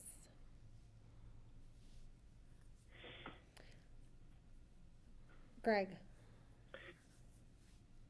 Yeah, just thinking about the implications if the state seems to eliminate any threshold they have for minimums. My anticipation, I guess, would be similar to yours in that we'd have the full range across the state, where some would just open the doors widely and others would perhaps be more careful, and we'd probably err on being more careful. And so my concern is, and I guess what I'd love to talk about is just how, you know, if the entire community isn't playing by the same rules, I'm wondering what do we have any information on what the net effect is? And what I'm getting at is if we are so much more restrictive than, say, Eagle County or the state, is it serving us other than making us, you know, I'm not sure if it serves us. I guess that's my question. Yeah, so Greg, one of the things that we're doing in partnership with Eagle County actually is trying to convene a discussion with the public health directors and the respective county managers, just to talk about, you know, is there some common ground? We are coordinated going into this. Is there a way for us to coordinate coming out of some of these restrictions? In the middle, we all went a little bit different directions and had different circumstances and that sort of thing. But we think there may be value and opportunity, particularly in the mountain communities, which I think by and large have had similar experiences with COVID trends and such. Is, any optimism about Garfield County, or do you think we'll have any common ground with them? Well, we'll certainly have the conversation. I don't know. I think the Garfield County Board has already come out with a request to ask the state to loosen or eliminate restrictions, and expect that would probably be suit followed. But yeah, we'll certainly have those conversations at the staff level, try and bring some options back to our policy makers that we think we can reach agreement on. Francie. You're muted, Francie. Sorry, guys. I think it's so weird that Eagle and Garfield have such low numbers and we have such high numbers. It just doesn't make any sense to me, especially since all these people from Garfield come into Picken every day. And I can't figure it out. Does anybody have any idea? I mean, we have a lot of international travelers, I know, but it just seems strange. Yeah, Francie, I think my guess is we're going to learn a lot more about this after it's too late for us to make decisions on the information. But I think some of it probably has to do with testing rates. Per capita, our testing rates are right now, I think last I heard from Josh, running 2 times that of our neighboring counties per capita. So that doesn't take account. We know we probably have more people in the community too, but we're probably capturing a little bit more because of that. And yeah, beyond that, I'm a little bit at a loss for an explanation. So really you're saying we don't have that many more, we've just captured that many more? Well, we know that many maybe. More. Yeah, maybe. It would be easier if there were consistent testing rates across the region. It'd be easier to say that's not a factor, but that is potentially a factor, and it's an unknown, right? But there definitely is a correlation. We have one of the highest testing rates in the state and one of the highest incidence rates in the state. But don't we also have one of the highest vaccination rates? There are some rural counties ahead of us, but we just haven't reached that level of vaccination yet where you could expect it to really slow down the spread. We've certainly protected vulnerable populations. We've vaccinated some sectors that are more likely to get COVID. But we've got a long ways to go, I think, before you reach that, whether it's, I think the state is using a 70% of the population mark. We've also seen estimates as high as 75 or 80% that you really need to get to before you see that herd immunity effect. Well, I'm sorry if you said this before. What percent have we reached? Well, that is the information we're trying to get, because we still don't know how much of our population has gone to Garfield or Eagle or what have you. So, let us crunch some numbers, see if we can get that data. I don't want to throw a number out there because I really don't think it's reliable at this point. Okay. But I would estimate that it's more in the 17 to 20% range. And I would just say, some of our partners in the mountain communities tried to advocate with the state to tie some of the, to tie the dial going away and mask orders going away to vaccination rates. And that did not prevail, as you see. But that was some of the effort at that regional coordination, at least. And I guess I have a question. When does the Board of Health meet next? Because that seems like it'd be good to get an update from Josh, as he normally does, on Francie's questions. It's the 11th or the 8th maybe? Yeah, it's April 8th, and we think that's going to be good timing because that'll give us some time to coordinate, see if we can reach some coordination and see what kind of decisions the Board of Health, see where we're at, and what kind of decisions the Board of Health might want to make a week ahead of the state public health order potentially going away.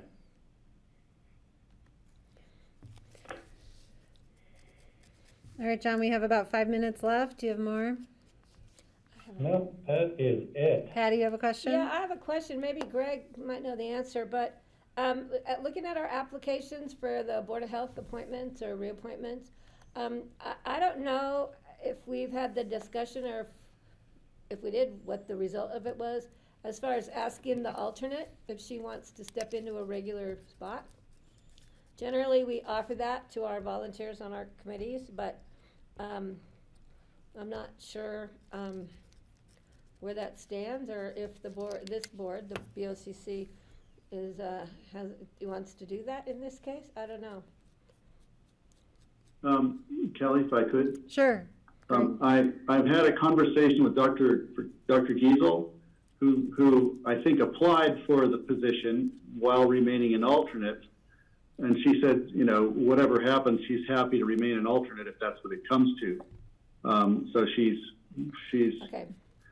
She applied for the main position, but she's happy to remain, and just express that to me in a conversation. That's all I can share with you on that.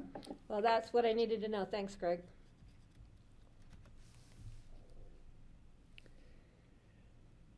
Any other discussion? That's all I have, unless there are questions, Kelly. I do have a question related to the American Rescue Plan stimulus money. And when the county expects to see that, and what discussion we're having or to have around what to do with that. I didn't follow this one as closely as the CARES Act, so I don't know what the parameters around the spending are related to, but I think it would be helpful for us to have a conversation. Yeah, and I think we're still learning that too, how that's going to get distributed and such. So we will certainly bring that back. We're also tracking, what's going to happen with infrastructure that we need to keep up, how the dollars are going to be applied. It's not totally clear to us yet. So we are tracking that, and we'll bring that back. Okay. We do know that we're slated to be eligible for $3.4 million. We still don't know if it's on a reimbursement basis and if they've changed the criteria, those sorts of things. Okay, thank you. Greg.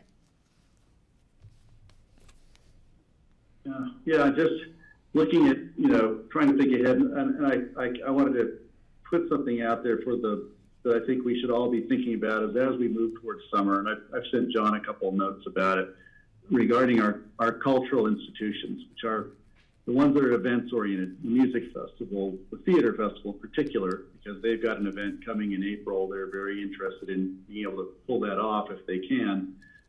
Jazz, all the other, we're a cultural center known for this cultural community, and it pretty much left what was gone last year. And that's the first time in our existence as a resort and cultural center that this has happened.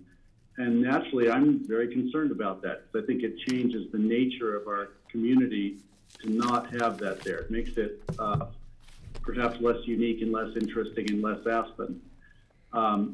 So I'm just concerned that as we're looking at the restrictions that we're placing on events, if we're not doing what the state is doing, for instance, are we going to actually be causing harm to our cultural institutions, and will that actually make any difference regarding public safety? That's the question I want to bring up, because I think we all need to look forward toward the summer. Thanks. And Greg, I would just point out that, with exception of masking and business safety plans, we do have some exceptions. Right now, we are following the state's public health order. And so that's the direction from the Board of Health. That's why we wanted to hold on some of the conversations to see what the state was going to do, because we could go through a whole lot of work and then have the state change it. And so we're seeing that now. If the state, in fact, does devolve, then it is really going to be a conversation with public health and the public health staff and the public health board about, are there any local restrictions that, would be appropriate to keep on. But right now, even the event gathering size and restrictions are all aligned with the state dial. So we're not doing anything in addition there. Now, 5-star is the one thing that the administrative committee is, looking at opening that up. It is not clear to us whether 5-star is even going to exist post April 16th, because there's no. I guess the question in particular that I had, I know it's a moving target. The question, of course, they have is, will it be in existence on April 10th? When I know the theater in particular, to single them out as an event, they've been the ones making the noise. April 16th is too late for them. If 5-star is in existence now and they could fit into that, they could continue and operate safely. And I don't want to get into too much detail with them, but it's a conversation I really want to make sure that public health is having with them.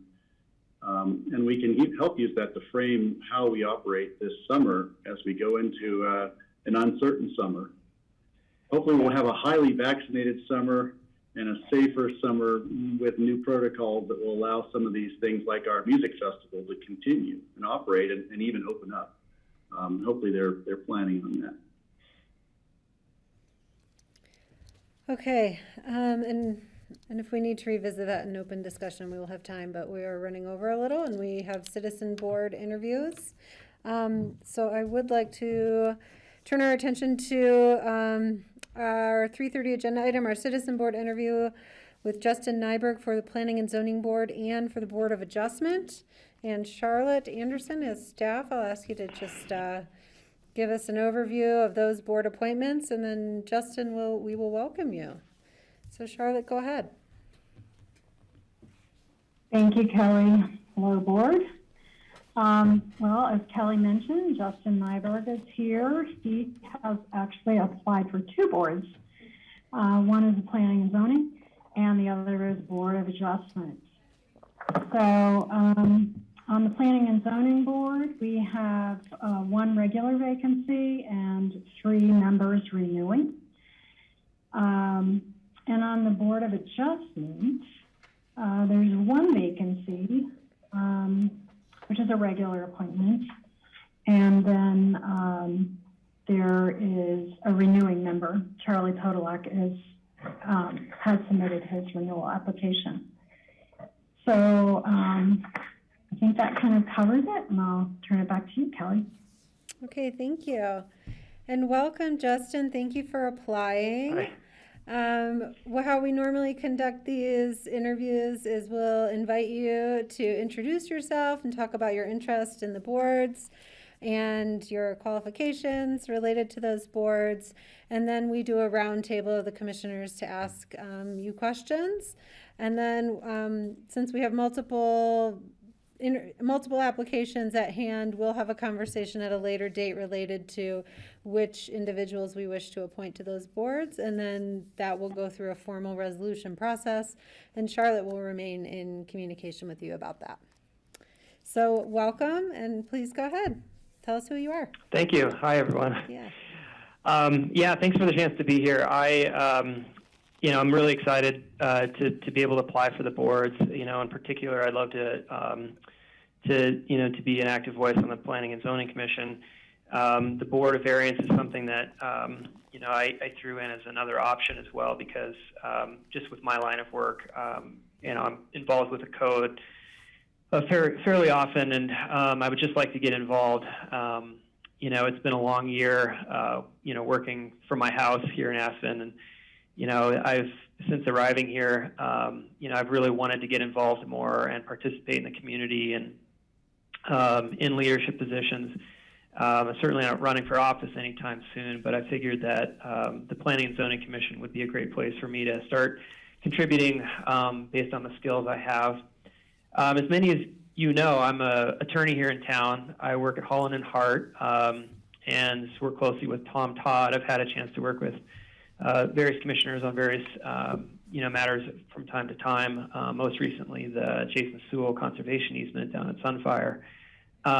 With my role as a real estate attorney, I'm constantly involved with the code and sort of the needs of applicants, and also personally being living in Aspen and being someone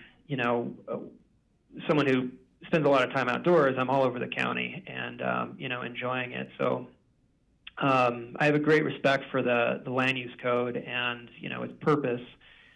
Great respect for Pitkin County and what makes it special. And I think that the role of the Planning and Zoning Commission is, personally, from my perspective, the most critical kind of bulwark to making sure that we retain what's special about Pitkin County.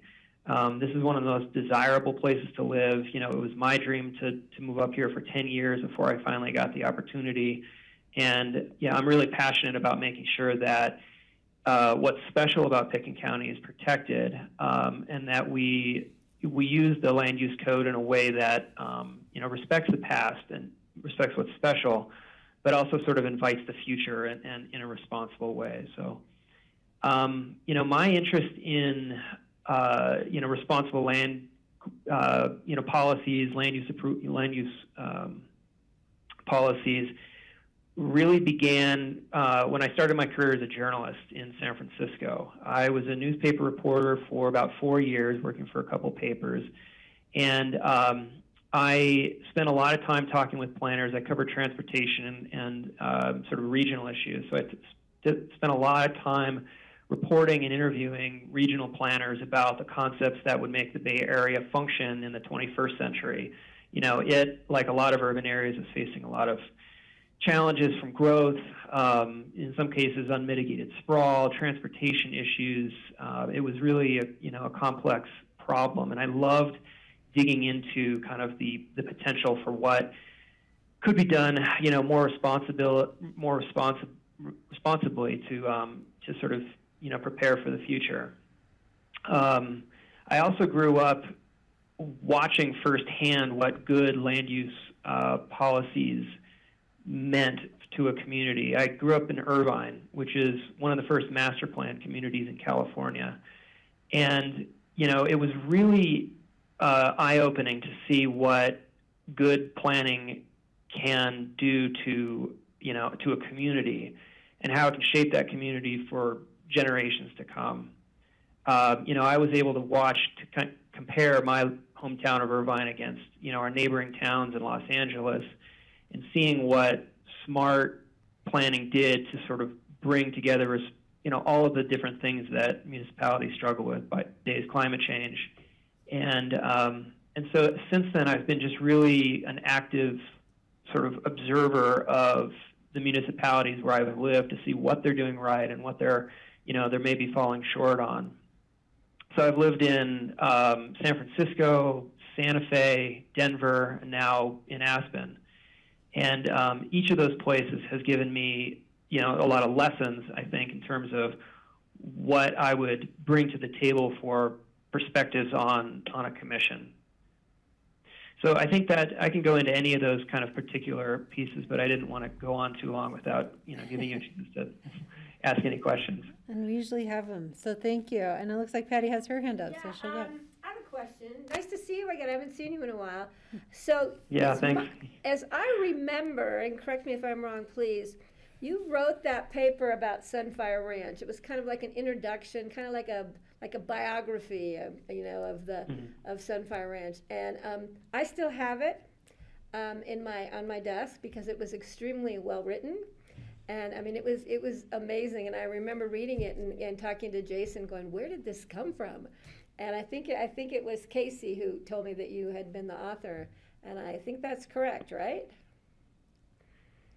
Yeah, that is correct. That was a fun project to work on, and I guess I skipped over a piece of my background. I spent 4 years as a newspaper reporter and then 10 years as a magazine editor before going to law school, and then practicing for almost 5 years in Denver, and then coming here 2 years ago. So yeah, writing's always been a part of my background, and when I get the chance to try to express something, those bigger concepts, it's a lot of fun. One last really quick question.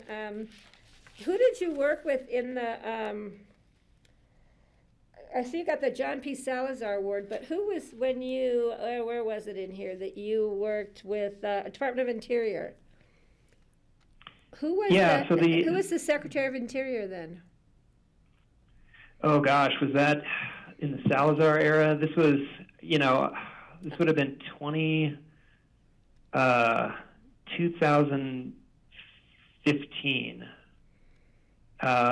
So it must have been Salazar. Am I wrong about that? I don't remember. I just remember meeting him and going into his office in Washington, and that jumped right off the page at me. But I just want to thank you for applying, taking the time, and again, I can't wait until you guys are next door and I can stop in to get my jelly bean fix on the way by. So thank you, Justin. I appreciate it. Sounds good. Other questions for Justin? Steve? So I would like to hear what your approach would be on a major planning effort, such as the one that's been in the paper now is the east of Aspen to Richmond Ridge master plan area, but then there are other areas too that are still developing master plans. How would you approach changing them?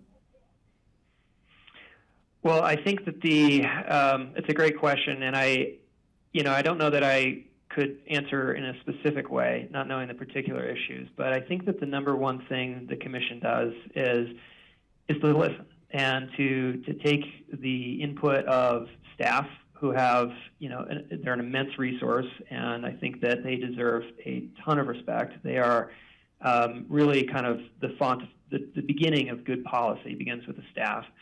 It also begins with welcoming public input and hearing the perspectives of all, the stakeholders in these communities, the caucuses, the residents, those who use the areas recreationally, and the county at large. I think we listen to balance the needs of individual owners who are more particularly affected by decisions as well as the greater good.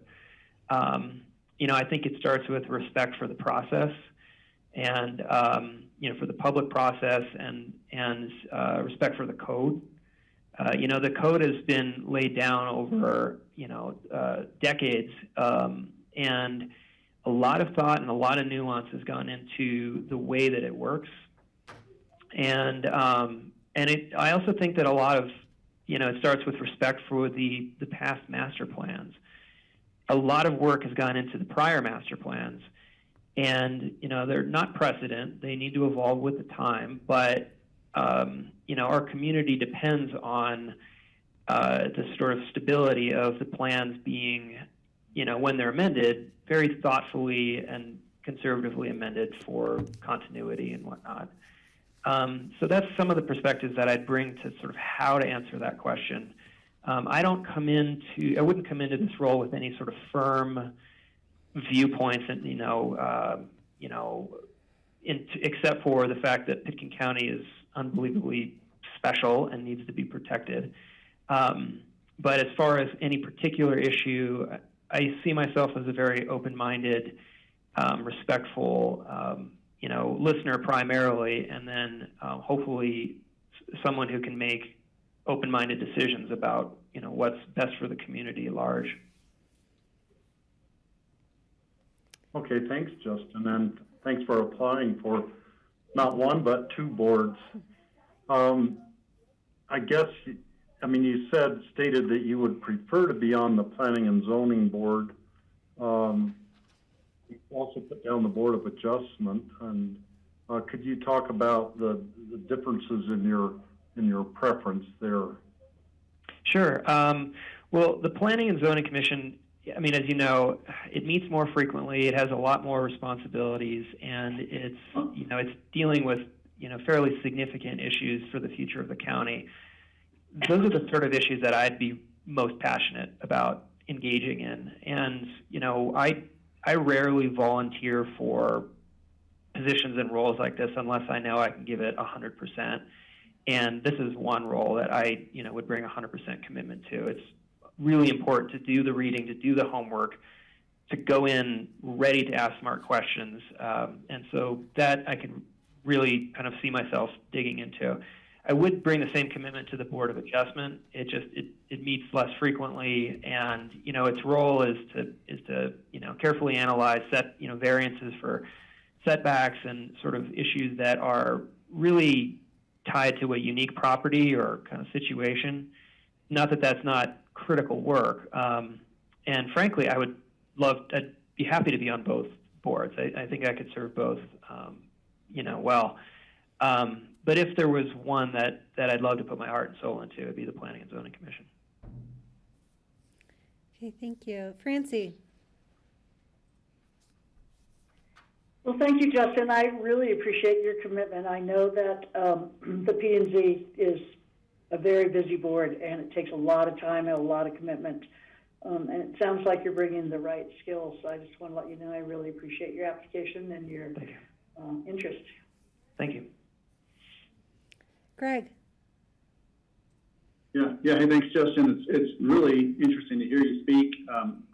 Thanks for applying, and clearly you've got an interesting background, and great background for this sort of work.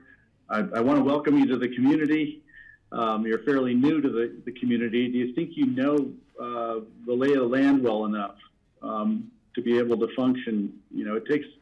I always think it takes a while. And that would be one of my questions for you. No, I would think that's the exact question I would ask myself. I mean, I've been here for 2 years. I've lived in Pitkin County for 1 year, and then I was in Eagle for about the 9 months before that.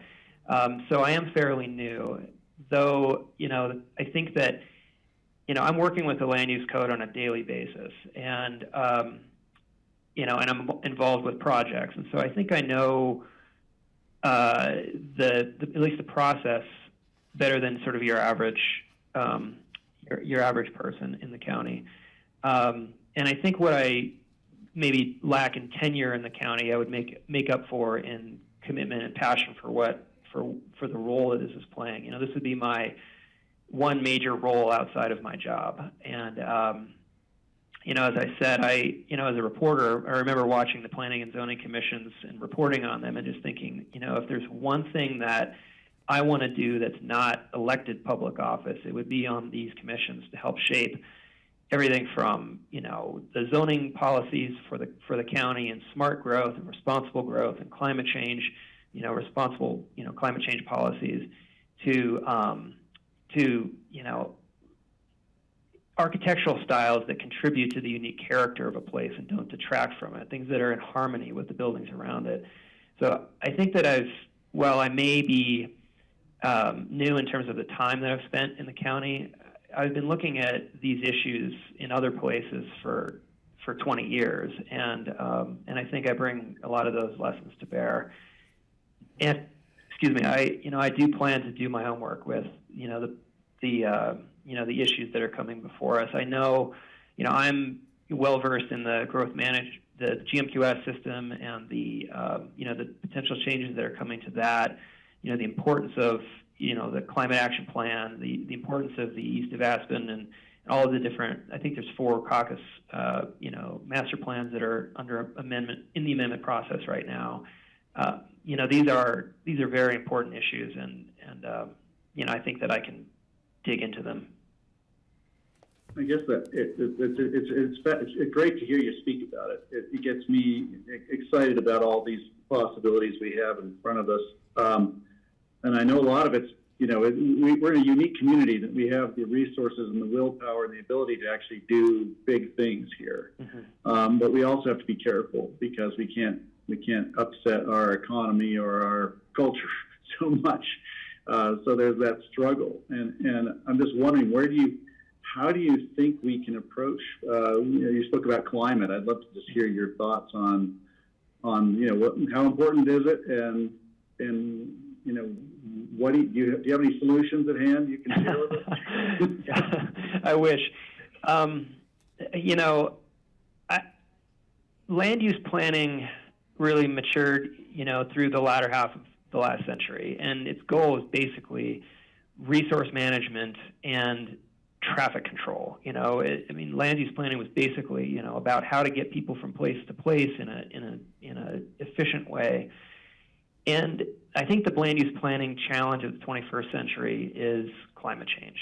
The way we've built our cities and counties is the primary motivator for the way we generate our carbon. And it's transportation, it's building policy, it's how people go from place to place. And so, I think that while we still have to grapple with the challenges of growth, growth is happening no matter what. Responsible land use policies can be the bedrock of, the 21st century that has responsible growth, limited carbon emissions. And it's how we design our homes. It's how we design our transportation systems. So I think this is the challenge. And if we succeed, we'll have, a community that contributes next to nothing in terms of its overall carbon footprint. Where we look at that, you all are more experts than I am on that topic, and I would definitely take some education from you. Where I look to is comprehensive planning. I don't think that piecemeal approaches are, the way to approach big problems. I don't think sort of taking little pieces of them. I think comprehensive plans that bring all the stakeholders together and map out, the climate plan for the 21st century. And that looks at the primary carbon generators. It's, the airport, the transportation system, the overall economy, the building community. All of those are factors, and they have to be balanced against people's daily lives and their dependency on these structures now, And so it's a giant boat to turn, and it has to move slowly. But good planning, by the time, the next century rolls around, if this community has, implemented a strong vision, I think that it can be a real contributor to, the net zero future. Okay, so we have gone over time, but this is a really important board, so I do think it's important to give the time due for these interviews. And so I do have two questions related to this topic. I would say, I think the BOCC, we're focusing on the use in land use code, and that's a change in the conversation about how we talk about climate action and the built environment and low or no emissions land use. And so I'm curious as to what your thoughts about that are, because it's raised the issues related to home size that have caused, consternation. And then it also, I think, has brought to the forward, the issue of what happens when the P&Z and the BOCC defer. How do we deal with those differing opinions? And so I'm curious as to what your thoughts are on those 2 points. Well, I lost some of what you were saying there. I'm shuffling papers, but I. Patty clapper. Sorry. I got papers to shuffle here. Sorry, Justin. I did it just to confuse you. So I think what I heard you ask is, essentially, what do I see the relationship being, the appropriate relationship being between the Planning and Zoning Commission and the board, which have two different missions. Is that right? Well, and what do we do if we have two different opinions? What do you see as the path forward when we're wrestling with two different opinions? And then my other question was related to You know, we're starting to look more at use. You know, how are the buildings that we're building being used? How is all that contributing to climate change? And, you know, it's begging the question of house size. So, you know, I'm curious as to your thoughts on kind of looking at use in terms of the nexus of the built use and climate action, house size, and then what do we, you know, what is your approach if we have two different opinions? Yeah, well, I mean, in my view, the Planning and Zoning Commission serves at the behest of the Board of County Commissioners. I mean, we are, you know, the role would be to deliver well-vetted policy to the board to act on, and if there's a disagreement, there's a disagreement. You know, our role would be to make sure that the applications and the proposed uses are in conformity with the plans that have been delivered to us. When those plans need amendment, to carefully review the amendments and then bring them to the board for approval. And you know, there's naturally going to be differences of opinion, and I think that's healthy. You know, I think our role is to get into the weeds and to make sure that when an application for a land use change or an amendment comes to you, it's been heavily vetted. It's ready for good policy. And if you decide that that's not the policy you want to go to and you move forward with, that's completely appropriate. But what we're delivering would be very well diligenced, you know, applications. As far as the specific question of, you know, house sizes and their role with you know, the use of, you know, the uses of homes in the county and the size of the homes and permissible, you know, those are really specific questions that I think that the board is going through the appropriate process right now to do the studies, and you know, it'll take some education. It's going to be a big change if it happens, and I love the fact that there's a lot of public input in the process. A lot of studies are being done, and I think that we'll be in a better place to sort of, you know, more educated place to speak on the specifics of that. But I think it's a very important discussion to be having. Wonderful, thank you. And I'm going to try and wrap us up here unless any commissioners have a last burning question for Justin. Okay, thank you very much for your application. Thank you. Yeah, thank you for your application. As Thanks, I said, everyone. we'll discuss all the applicants and you'll continue to be informed of our decision. So thank you. Thank you. All right, bye-bye. Bye-bye. All right, and I wasn't sure if we were still interviewing Joe, but it looks like he joined us. Joe is there. Hi there, Joe. Nice to see you. Oh, you're muted. So I'll just turn to Charlotte and see, is there anything about this? We covered the board applications. Is there anything on this specific one that we need to know about? Just that Joe's been on the board for a while and he's decided to renew again. And then Suzanne Caskey, you interviewed her last week, so that is another applicant for P&Z, and no other applications at this time. Okay. Thank you, Charlotte. And hi, Joe. Nice to see you. Thank you for your years of service and for reapplying. So we'll invite you to say why you want to keep doing this, and then we'll do a roundtable with the board to ask you questions. And we still can't hear you, unfortunately.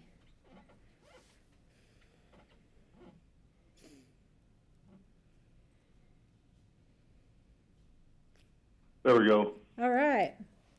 I'm having some computer issues. My law firm decided to upgrade last night to all new software because Microsoft's not supporting a bunch of these old Office. Anyway, it's crazy. So, We can feel your pain for sure. Oh, it's been a painful day. So, in any event, I've been on the Planning and Zoning Commission for a few years, and it goes back to prior to 2006. And I would like to stay on because I'd like to see through a few of the topics that are coming up in the near future. You know, hard to say what's happening 3 years from now, But certainly, you know, there's a lot of action in climate change. We've got some outstanding issues on the Pandora expansion. Those are probably a couple of the big ones. I'd like to, you know, have a hand in at least providing opinions as to what might be some options to look at in terms of our climate action plan. So I have a few thoughts in that regard. I may have mentioned some of those in the past, but those are probably the big reasons that I decided to re-up for, or at least reapply for another 3 years. So I think I bring, you know, a number of probably pros, maybe a few cons to the board in terms of, you know, my longevity and involvement. I've been involved on community boards actually for, besides the Planning and Zoning Commission, I spent 7 years on the Historic Preservation Commission in Aspen before I moved outside the city limits. And, you know, may never get a chance to move back into city limits, but it is what it is. And spent a year on the Board of Adjustment. So I've got a fairly broad range of experience over those years. And hope to be able to bring those to bear moving forward for the county and the citizens. So that's a quick summary. Great, thanks, Joe. Patty. Hi, Joe. Welcome back before us here. I don't really have any questions for you because I think our conversation in the parking lot the other day cleared it up for me. So I appreciate the time that you've spent, and your input, whether it's pro or con, is always welcome here at this table, Joe. Thank you. Okay, thanks. Other questions for Joe? Grab somebody.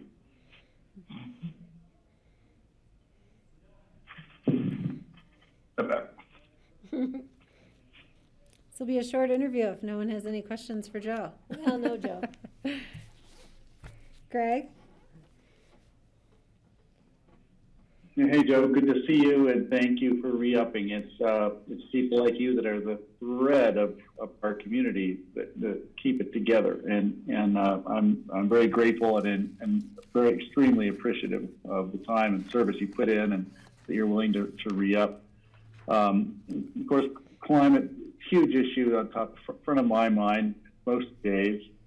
I was just thinking about, you know, sometimes innovation comes along that is shocking and so different that it panics people. And I guess, how open are we to new ideas and from your perspective, and how should we approach a new idea on how to do things? I don't have one in particular that I might apply right here to suggest, but you know, we may have to make some radical changes.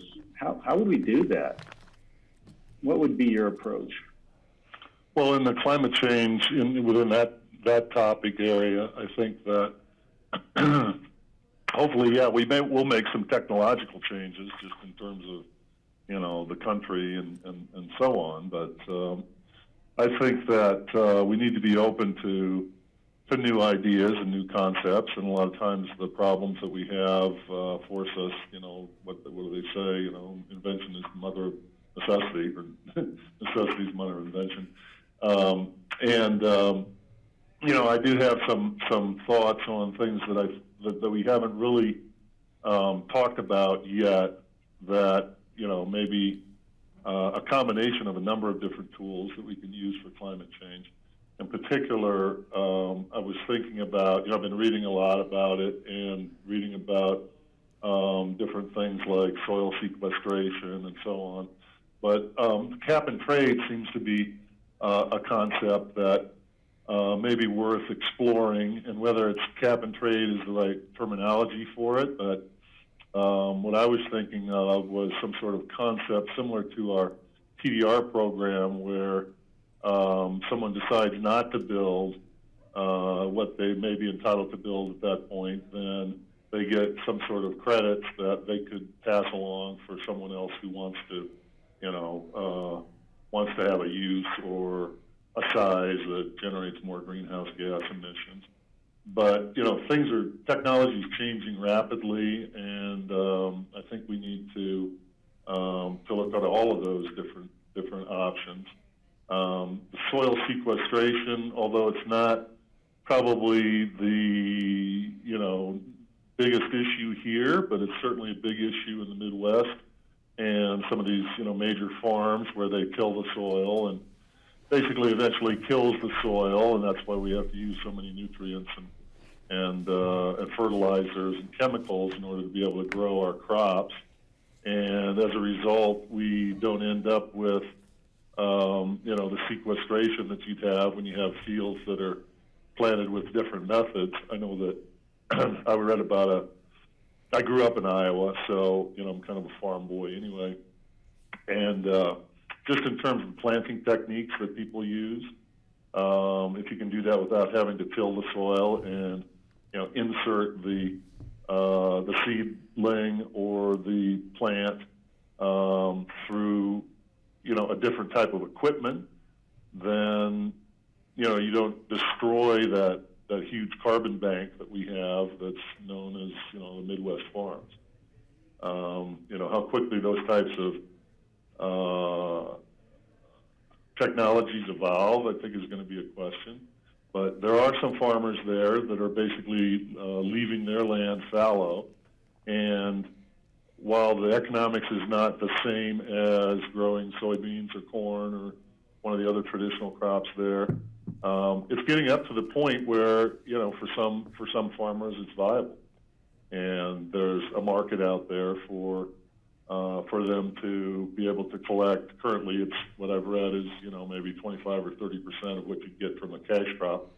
But on the other hand, they don't have to do anything, and they're not tilling the fields, they're not spreading fertilizer and weeding and so on. So I think it's important to keep our eye on technologies that are going to help address these problems. And everyone's looking at these issues right now, and there's going to be a huge for the inventor or the people to come up with an efficient, economical way to help control and sequester greenhouse gases is going to be financially rewarded for that. If I could, Kelly, ask one more follow-up quickly, just regarding our zoning and rural remote. Clearly, that's one of you chose Pandora expansion, rezoning of that area from rural and remote as one of the top 3 issues. And looking at the incredible influx, I think we've had a 97% increase in traffic on our trails and our backcountry use of the backcountry. And I think that there are a lot more people in the high country around Richmond Hill in particular, but almost every other trail you can name, we're seeing a huge influx according to the Forest Service, according to Open Space, according to the trail rangers. How is this influx, how are we going to handle this, taking care of these incredible backcountry resources we have, given this influx of new enthusiasts? I wish I had How might P&Z be involved in that, I guess, is the question. Well, I think that P&Z should be involved in terms of, like, for example, the Pandora expansion. I have some issues. In general, I voted in favor of it when it came up in 2019. But then, subsequent to that, I've talked to a lot of people about, the impact, not just of the skiing, but, opening up to biking. I've talked to a number of folks who are in the, Lime Creek and Little Annie areas in terms of the increase in traffic that they're seeing on those roads. And so I think that those are the type of negative impacts that we need to address in terms of, any approval of the Pandora expansion. I think that the ski code needs to be, held to task for making sure that the expansion doesn't cause, overuse of our resources. But it's certainly, with the great mountain migration, the COVID, the people coming up here, the electric bike phenomenon, et cetera, is going to put a huge amount of pressure. And, we're definitely going to need to look at it in order to reduce and mitigate the impacts. Whether I have the silver bullet at this point, I don't think so. It'll be probably partially, the traditional zoning tools that we use and commitments from those who are benefiting, primarily the ski company, from the ability to expand their ski terrain while not, causing inordinate impacts on what is really the back country. We've done, I think rural and remote has been a great asset, and we've preserved, hundreds of thousands of acres through that. But on the other hand, even some of the projects that, get through rural and remote are bringing huge prices, and it's frankly kind of astounding what we're seeing going on in the backcountry. So I think we're going to need to have the carrot and stick approach in terms of that expansion in particular. Okay, thank you. Steve. Hi, Joe. Thanks for reapplying. I'm curious about the effect that your family's interactions with the people in Haiti have had on your outlook on how you look at things here in Pitkin County. Oh, that's an interesting topic, Steve. So, well, as probably most of you know, we've been working down in Haiti for it's now going, well, it's more than 25 years. It's, creeping up to about 27 years. The projects we have there include orphanages, feeding programs, schools, therapy center for handicapped children, and we have it's a nonprofit. My wife spends 24/7 working on it.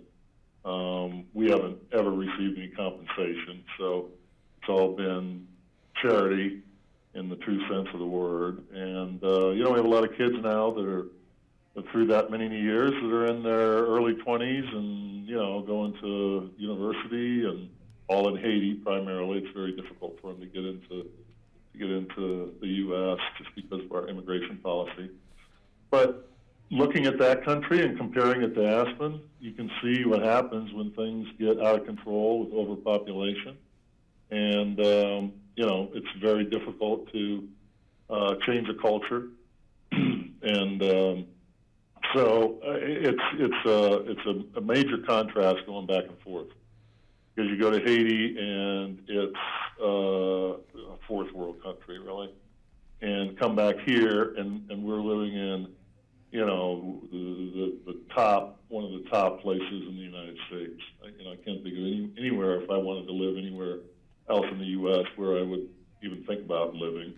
But it's certainly a major contrast. But you can see what happens when the soils get destroyed, because Haiti's about 95% deforested, causing all kinds of follow-on environmental problems, mudslides and dead soil and desert-type conditions. And so it's a real contrast, and kind of shocking when you see the poverty there. Average wage is under $2 a day for those who are lucky enough to have a job, and then you come here and you see the excess that we see in this community. It can be a little shocking and difficult to come back and to, I don't know, just the value differences between a country like that and a place like Aspen, which is in, the richest country in the world, and one of the richest cities in the richest country in the world. So I don't know if that helped, but it makes me really appreciate the the world that we live in here, and the environment that we have, and the need to really protect it. Great, thank you. Well, thanks for that perspective. That was, probably not your typical question, but it's an experience you've had that really, I think, would have a profound effect on how you deal with your life here. So thanks for your insight into that. Sure, you bet. Other questions for Joe? Francie? Thank you, Joe. Nice to meet you. And also thank you for the work you've done in Haiti. That's amazing. And I'm sure it does temper the way you appreciate life around Aspen, which is like opposite end of the extreme. And, one of the things that we're all concerned about as commissioners is the size of the houses being built here. And I'm wondering if you have any thoughts on house size here. I think it's a issue for sure. There's certainly the studies that have been done so far show an exponential increase in greenhouse gas emissions and use of energy. I think we just need to be careful how we go about dealing with it, and how, I think the day of the 15,000 square foot house is probably ready to fade into the sunset. And I think that there are a number of tools that we can use in addition to, trying to control house size.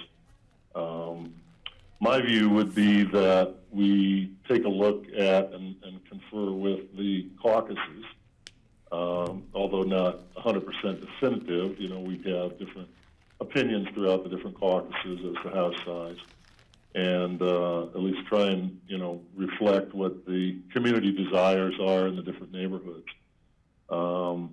Currently up in the frying pans, they're okay with 4,000 square feet. Some of the other areas, with larger lots and more ability to build bigger, the community is, some of the caucus areas are okay with more than 5,750. But I think it's going to be a tough topic to deal with. I think there's a lot of angst among people who have not built something bigger and are hoping to be able to at some point cash out based upon what can be developed on their property. So I think it's going to be a tricky project. Yeah, and those also who are in the business of building those big houses, not just the owners, but the architects and the designers and the builders themselves and the excavators, all those people. We have an entire industry. There's two seasons here: the construction season and ski season. Ski season is seasonal, and construction season seems to be going all year round anymore. That's right. Yeah. Okay, well, thank you. I appreciate your point. You're welcome. Okay. Well, Greg and Francie had asked the questions that I was honing in on, Joe, and I just appreciate, I appreciate all your contributions. I think we had a difficult meeting in the fall, and I still sort of regret how I managed that meeting, and, I thank you for applying again. And, I appreciate all of your ideas about how we might put carrots and sticks to, I think, get at our goals, and I look forward to hearing more of those ideas. And any other burning questions for Joe right now? No, thanks again, Joe. From the board? Okay. Okay, you're welcome. Take care. All right, enjoy the snow out there. I can see it through your window better than mine. All right, take care. Okay. Okay, so we are a little behind, but that was an important conversation. So now we're moving on to our caucus formation discussion with John Ely. Hi there. Hi, how are you? Pretty good. Thanks. All right, well, is it okay to lead right in? I think so, yeah. All right. Well, I was asked to discuss caucus formation and caucuses in general as provided under the Home Rule Charter in light of a recent request by the Brush Creek, a few Brush Creek qualified electors who have petitioned the county for recognition of a new caucus to be called the Brush Creek Caucus. So in that regard, I put together a short memo and appended the Article 4. The entirety of Article 4 of the Home Rule Charter provides how we utilize caucuses, the formation of caucus, what's the purpose of the caucus. It's an interesting read if none of the commissioners have seen it before or paid attention to it, perhaps just in the sea of paper that you all received. But caucuses are a clever invention of the Pickens County electorate.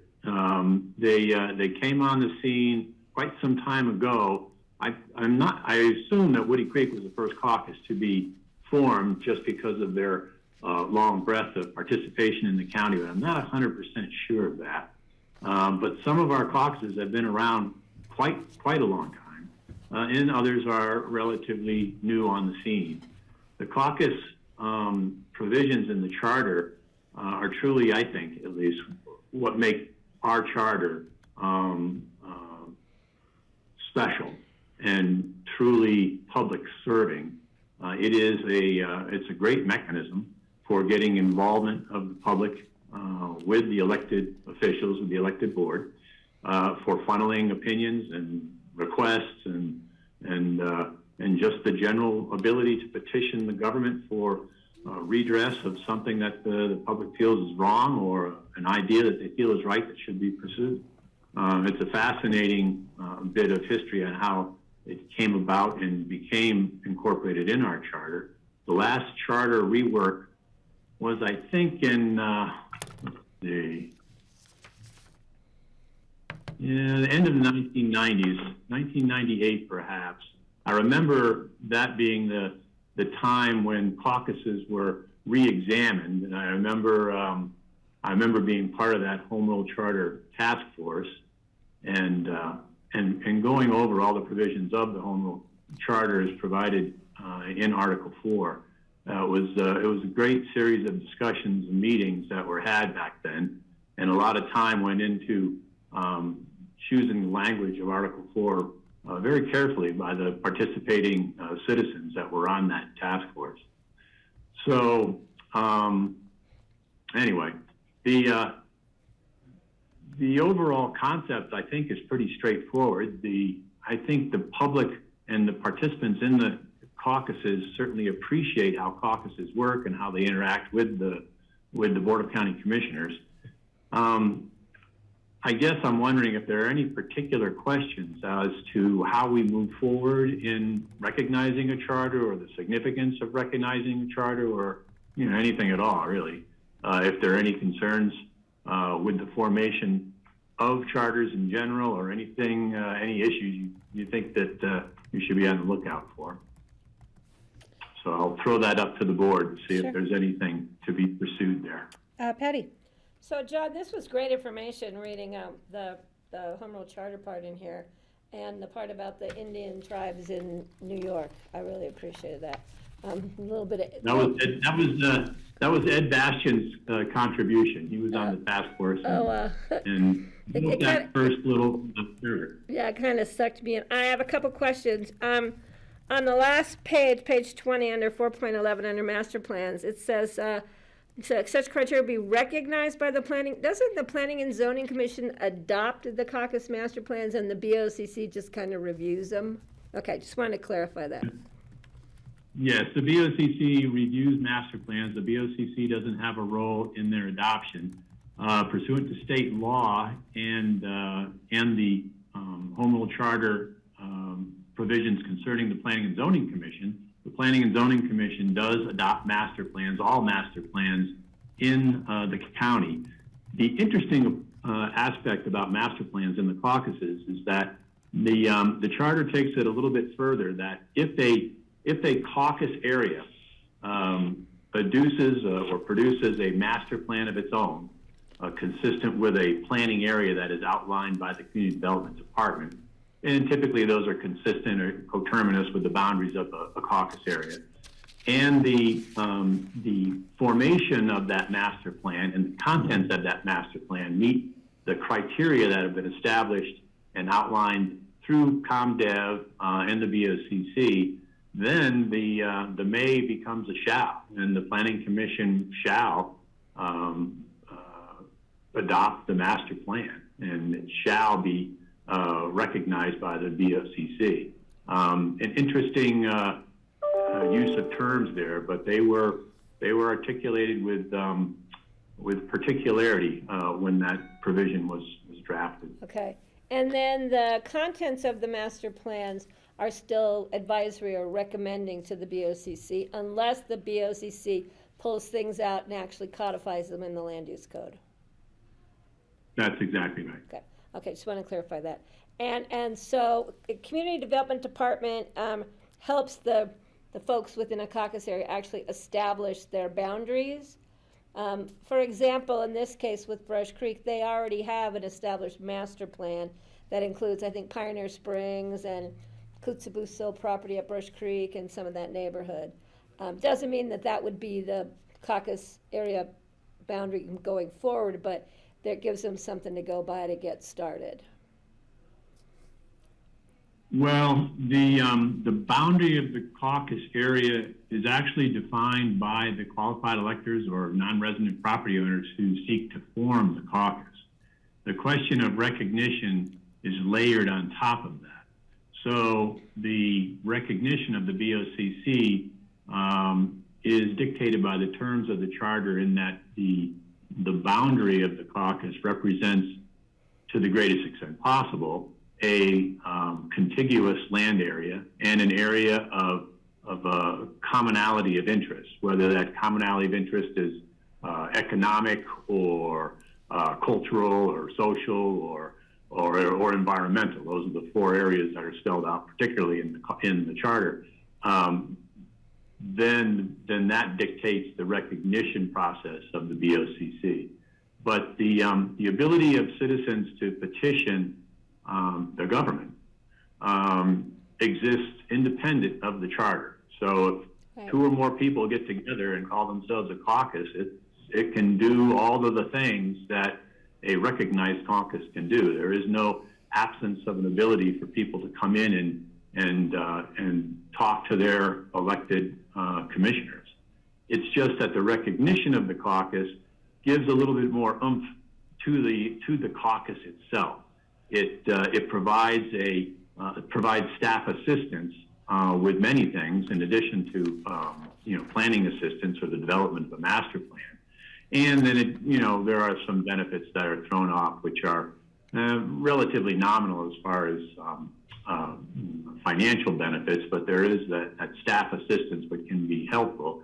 And as a recognized caucus, the caucus area is referred automatically pursuant to the land use code on development applications or on direction of the BOCC for other activity, for licensing activity or any number of things that the county is engaged in.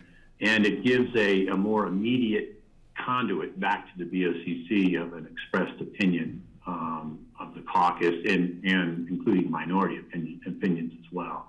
But in large part, the boundary is determined by the qualified electors and non-resident property owners that are members of the caucus. All right, so if the caucus planning stages was to come forward and the BOCC said, well, you've really constrained your boundary, we'd like you to include, do we have to then accept whatever they choose if they vote on it, or do we have any control over, for example, if it's just a homeowners association that wants to create a caucus and we think that there's some neighboring properties that may have like situations or, needs to be involved, can we just recommend to the caucus to expand the boundary, or do we have any power? The board doesn't have any power other than in the recognition of the caucus. And certainly, there's room for a dialogue back and forth between certainly the Community Development Department as a default, simply because they're the department dealing with planning issues, and so they tend to have the most interaction with caucuses as county departments go. But certainly there can be a back and forth between the BOCC and the caucus organizers to suggest changes in the boundaries or to reflect a larger or smaller area, things like that. But the formation of the caucus and its recognition are governed by an organizational requirement that is laid out in the charter that the organizers and the BOCC have to comply with, and that is that there has to be a organizational meeting that is publicized and noticed broadly, that is at a known location at a convenient time and date for people to attend. So if in the past there was an organizational meeting that was of a contracted area, say, and the board suggested a larger area, more than likely the organizers would have to go back and republish that organizational meeting so that potentially more people could show up and express their desire to form a caucus or to not form a caucus. So if the electorates, the property owners, resident or non-residents, voted to create the caucus, does the BOCC have any choice but to accept it? Or can we say, no, we don't agree that you should be a caucus area? No, the BOCC does have discretion, and that discretion starts with the fact that the caucus composition has to be of members who are qualified electors, not registered electors, but only qualified electors, and non-resident property owners. So if there isn't that degree of participation, then the BOCC would not have to recognize. And in fact, going into the future, if the participation of non-resident property owners, for example, was not being allowed or discouraged, or advertisements of meetings was not being sent out to non-resident property owners, then the BOCC could recognize that and essentially rescind the recognition that is provided for in the charter. Okay. In addition to the membership composition, the BOCC has the ability to assess whether or not, to the greatest extent possible, the area of the caucus is a geographically contiguous area, and the area reflects an area with a commonality in social, economic, cultural, and environmental interests. The conduct of the caucus in the course of its meetings, with notice for participation to every member of the caucus, has to be maintained. And so if that was not done, if the caucus was assembling and getting together with only limited notice to its members, then the BOCC would not have to recognize such a situation or continue its recognition if that was a pattern of conduct that was developing over time. Let's see. I got it. Those are the main things, I think, off the top of my head. All right. Thanks, John. Okay, so Greg and then Francie. Yeah, so this is my neighborhood we're talking about here with this caucus. I know they posted some meetings regarding forming it. I have not attended any of them, but when the few people I've spoken to about it, I've encouraged them to pursue this, only because it seems to me that the least they, why not come to the county and with a plan to formalize or to form an organization of this nature. I think that until now, Brush Creek probably hasn't had the representation just within its own neighborhood that this will bring. So I think it's good. My question, one is, if it ever came down to me having to, I don't think I'd have to recuse myself from voting whether or not to go along with this, but if I did, I'll look for your guidance on that. But my question is, a lot of the issues, or some of the issues that are really important, that are going to be important to this caucus, involve locations and extent related items from the city, the Cozy Point property, and what happens with the highway and CDOT, and I'm just wondering, the city, the caucus isn't going to make a difference to the city. It's not an apparent organization or you know, how is the city going to look at this? I guess is my question. Does it have any stature at all? Well, you know, the participation of citizens in government, whether it's through the ballot or attending meetings or just talking to elected officials, is the power to persuade at the end of the day, the ability to convince somebody that a position is right or wrong, or that an action is right or wrong. The ability of a caucus in the Brush Creek area to convince the city of Aspen of taking an action one way or the other, it's impossible for any person to judge with finality. I would assume that if something was important to the Brush Creek, caucus or to potential caucus members, then that they could express that to the city, and that the city, being, of likewise reasonable folks, would pay attention and listen to it. But it at least provides them an institutionalized vehicle with which to speak. With our support, which I think is great. Thanks. Well, it's the county's support to the extent that we recognize them as a viable and legitimate citizen body, but caucuses have a voice quite independent from the county.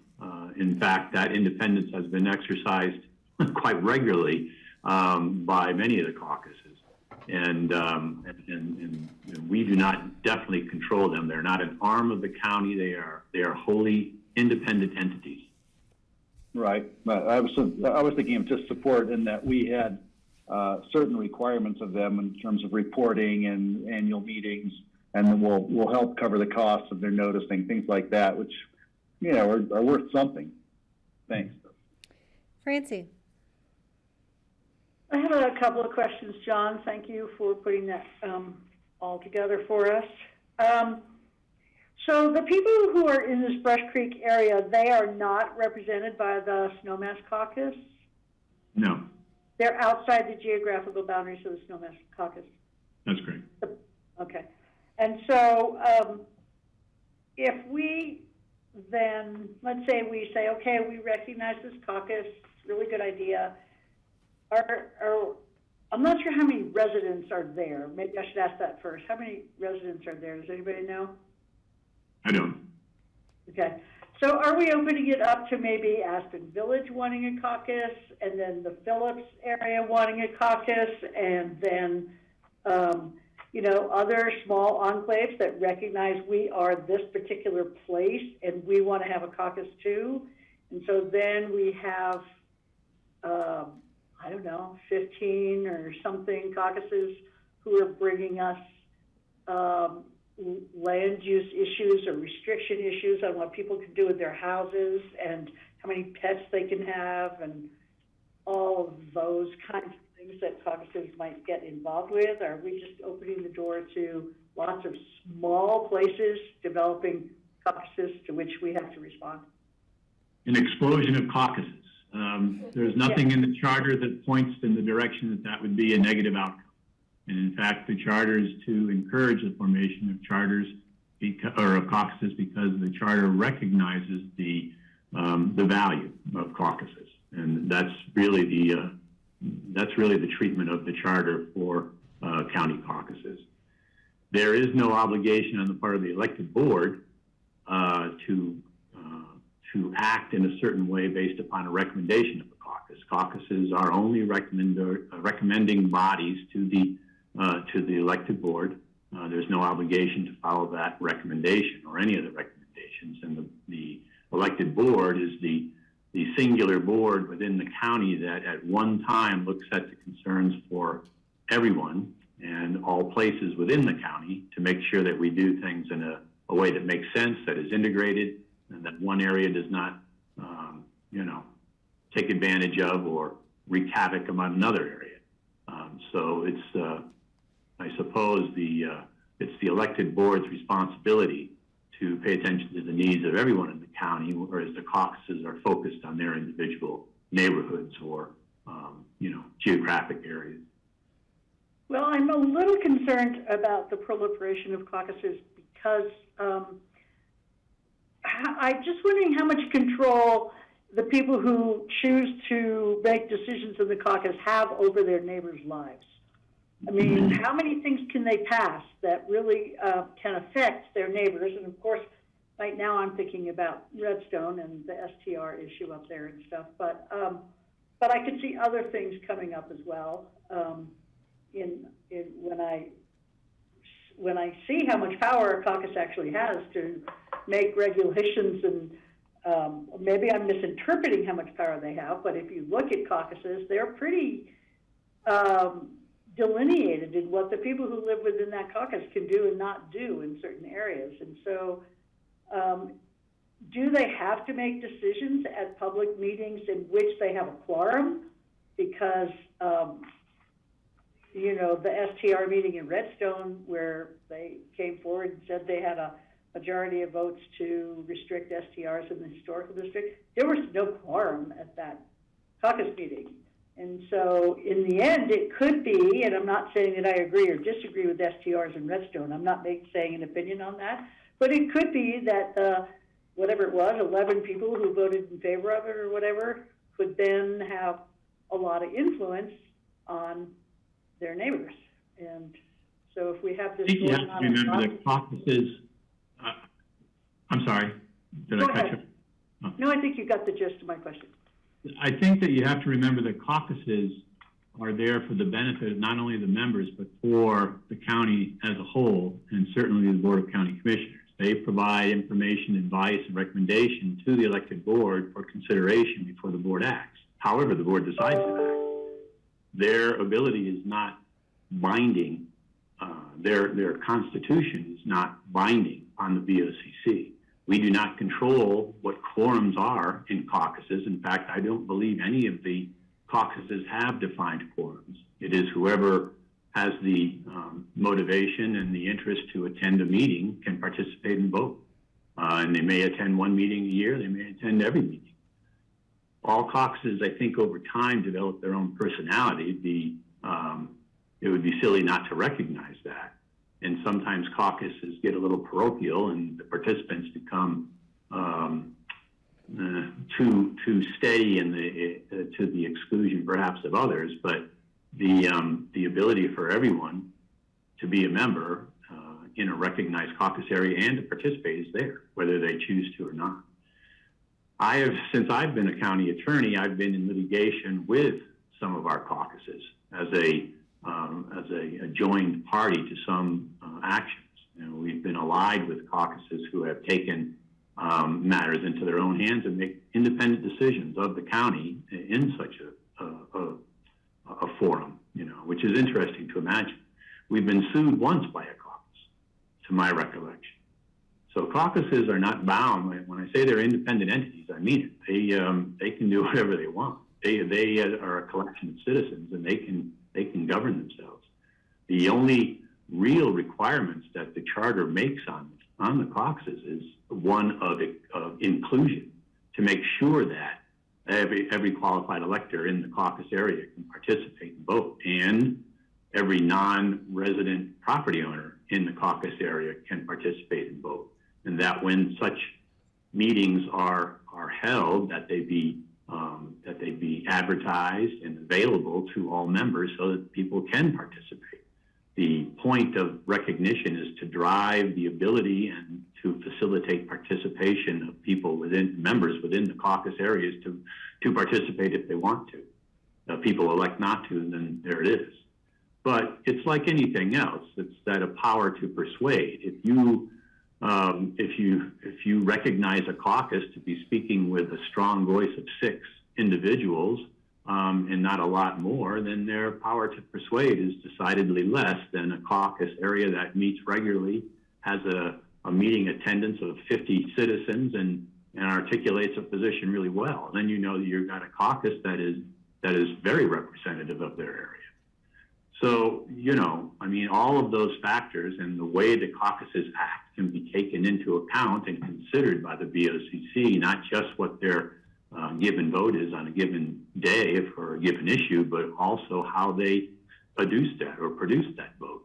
If they adduce such a decision or a recommendation in a way that was not particularly inclusive, then it has less weight, perhaps, than an opinion that was. But are all of their decisions eventually under the purview of the BOCC? I think not, right? I mean, The BOCC is the only entity that can take final action for the county, with certain very, very limited exceptions. And those exceptions are certainly pretty well recognized, like the creation of a master plan we were talking about a minute ago, and the board has the power to work around that, to fashion a path for the county as you see. okay. All right, I'm in charge now, guys. So Greg or Steve, do you have any questions of John? Because we're getting, it's 4:45 and we have a couple more things on our agendas. Got it. Quick question.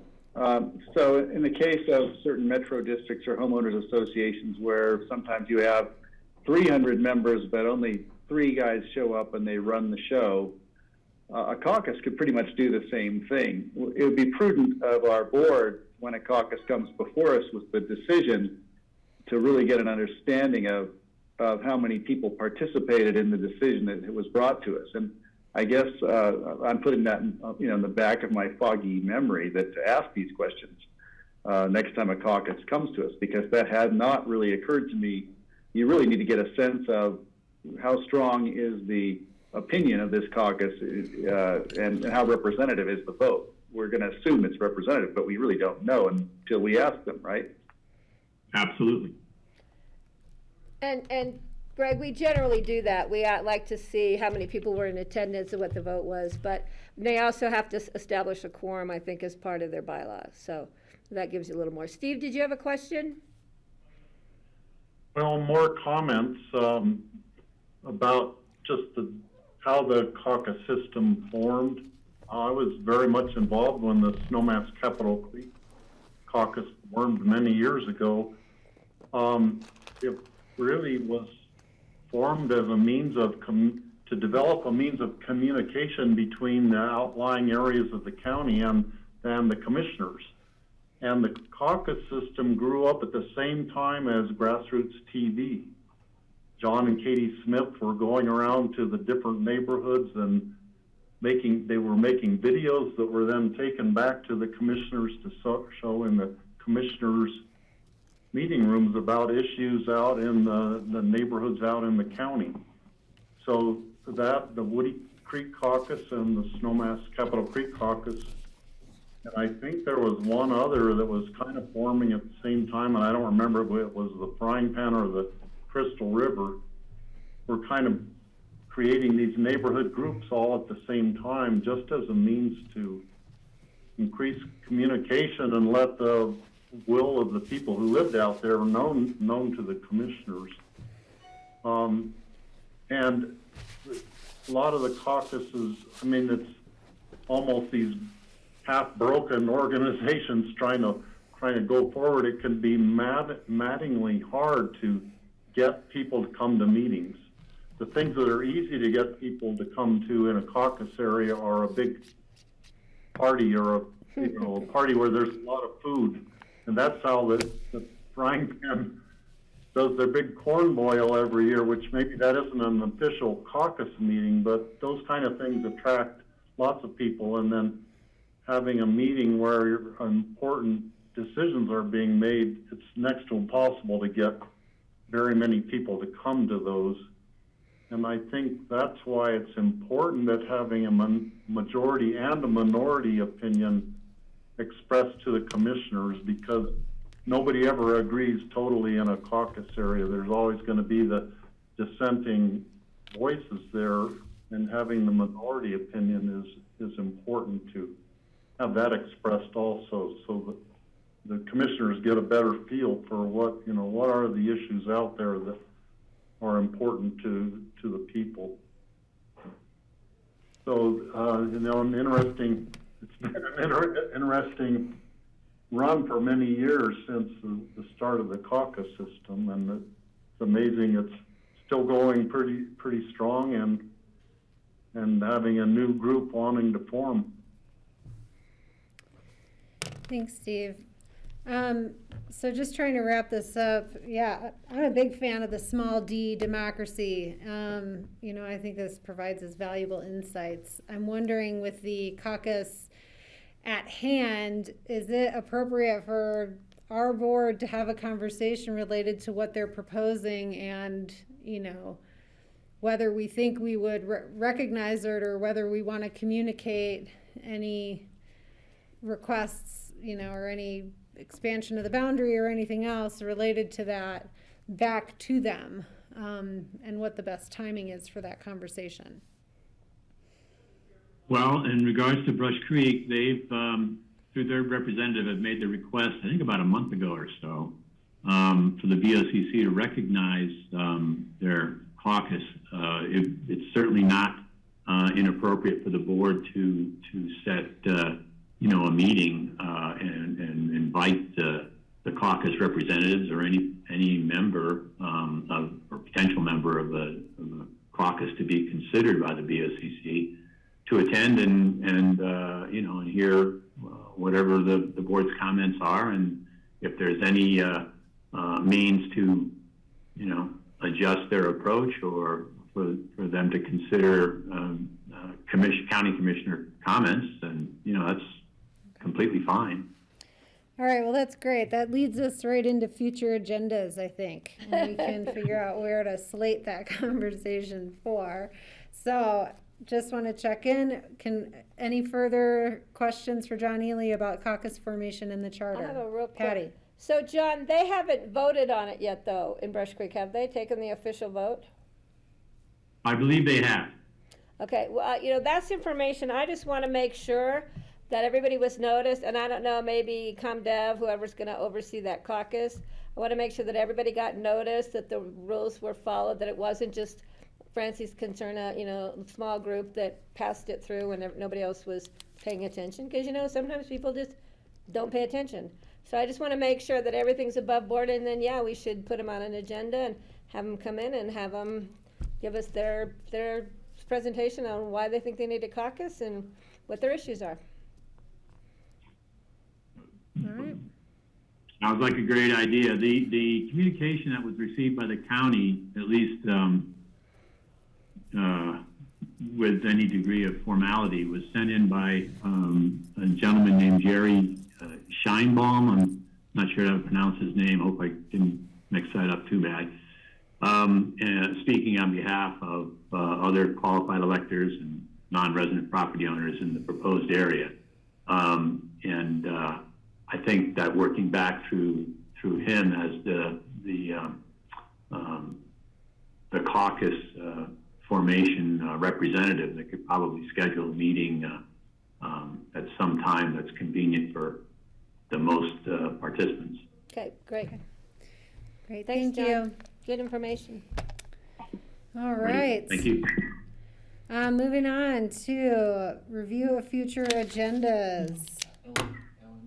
I'm sorry. Hi, Ellen. Yeah, hi. I just wanted to correct one thing or one perhaps misconception. Community Development Department doesn't actually manage caucuses. We work with them a lot on land use issues and master plans, but just to be clear, we don't actually manage the caucuses. You act just clarify there. Yeah, but you act as a liaison between the caucus and the county. That's what it says in the Home Rule Charter, I think. Yeah. Okay. Quite often, we work with them and we come to you with recommendations from the caucus, and the Planning and Zoning Commission gets recommendations as well. But we're not in a management role. Right. Okay. Thanks. Thanks, All right, Ellen, thank you. Okay, future agendas. John Peacock. Welcome back. How are you? Yeah, and well, good. I don't know if Ellen is still on, but there's a future agenda item with Ellen, the Colorado Oil and Gas Conservation Commission Chair has asked to have some time in front of the board or to join an upcoming work session just to provide an overview of the mission change with the COGCC and the rules that were relatively recently adopted. If you're open to giving some time, Ellen can work to get a time scheduled either in April or early May, depending on availability of the commissioners. Yeah, as long as we have some information ahead of time as to what the rule changes are, that'd be great, I think. Other board members support that request? Greg? I would certainly support it, and I guess in a nutshell, Patty, they've gone from a, what would you call, a promotional organization to a regulatory organization, right, which is what we would have assumed they were all along. Yeah, I thought that was so I look forward to hearing from him. Thanks. Yep. Steve? Yeah, they've been doing a huge outreach. John Messner, I've seen him speak at 2 different things, one at Club 20. They're doing a big outreach across the state just to let people know what the changes are that have happened in the Colorado Oil and Gas Commission. All right. So yeah, we had a letter about it to all of us this week. All right. Well, we will, Ellen, I think that's an okay to go ahead and find some time. Great, thank you.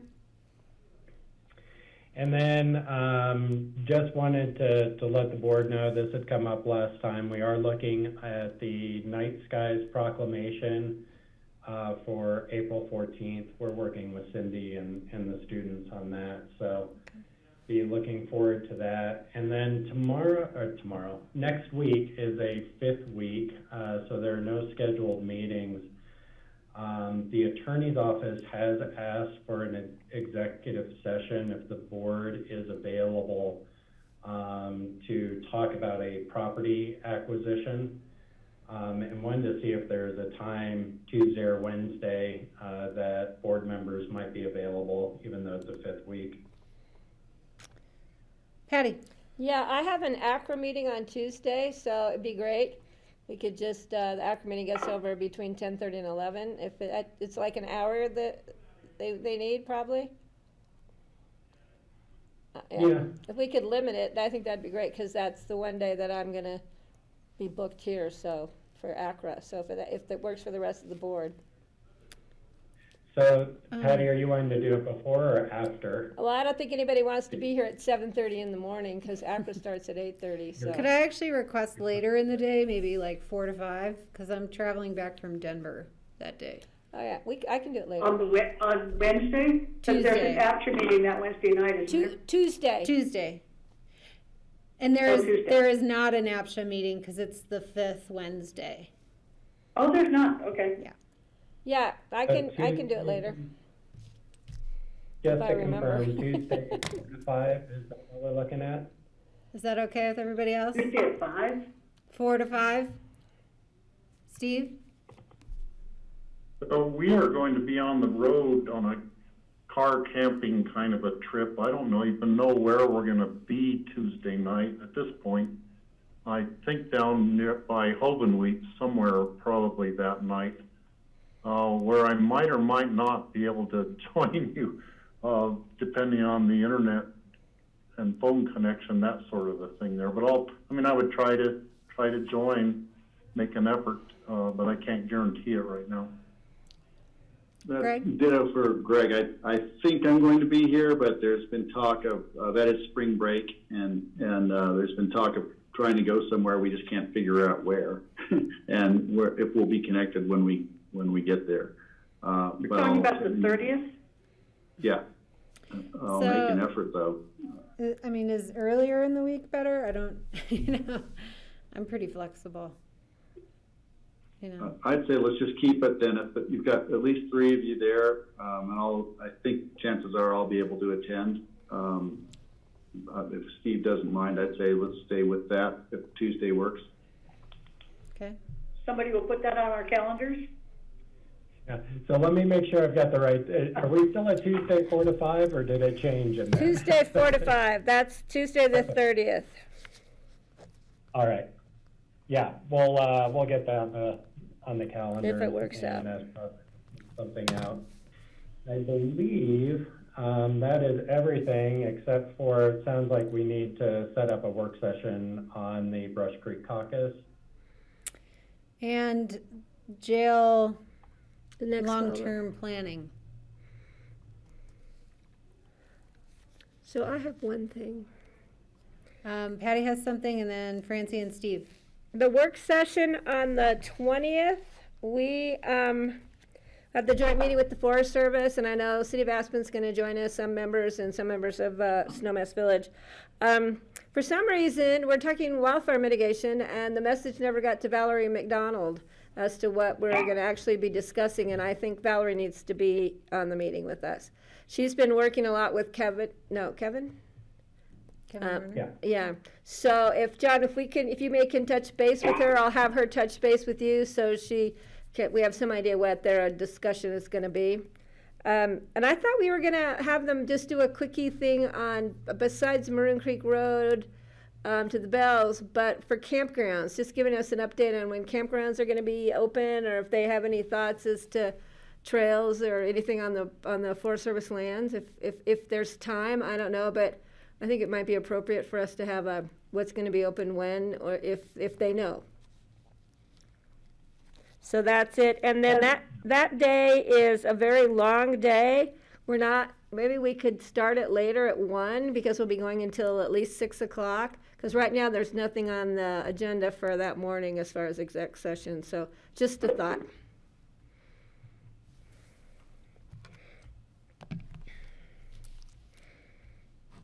Francie. Thank you.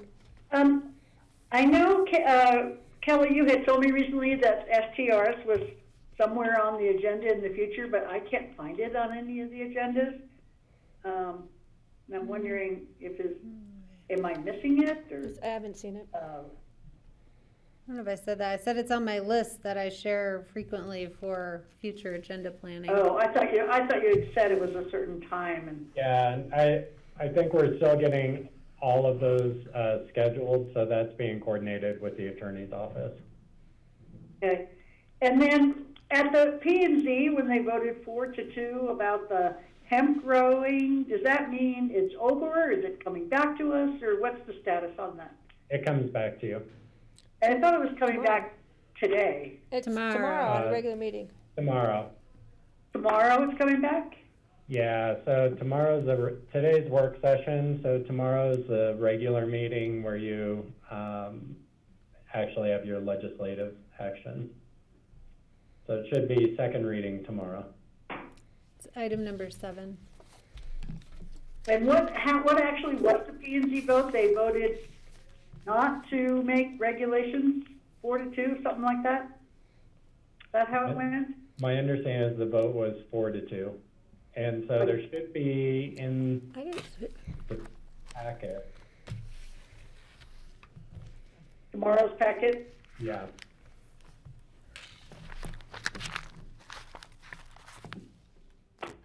And it may be that it was too close, so John's going to report out on it in the meeting. Okay. All right, thank you. I guess that's it. My questions about future agenda. Steve? So on April 28th, we have the ski company, their rezoning issue coming back to us. So I am confused because the ski company has gone to the P&Z with the whole request has to do with revising the East of Aspen master plan, and it doesn't have anything to do with the rezoning. Perhaps that East of Aspen master plan thing is what is coming to us, although I think that probably just goes to the P&Z. So I'm confused as to what we're looking at on the if that is actually going to happen. If that is not going to happen, then I would want to stay in Utah and not come back for that meeting if possible. But if we are the ski company, I will be there. I'll be back for that meeting. So if we could get some clarification on maybe next week or whenever, 2 weeks from now, sometime before the 28th, so I would know. Well, then we need to let the ski company know, because I have to recuse, so that would only be 3 people making the decision. No, I would be there. If we're talking about the ski company thing, I will be there, guarantee you that. But I just kind of want to know that what's actually happening on the 28th. Yes, they've continued the line, so. Yeah. Yeah, it's their rezoning and stuff, so. Richmond Ridge the same as Pandora? Is that the thing? Okay, thank you.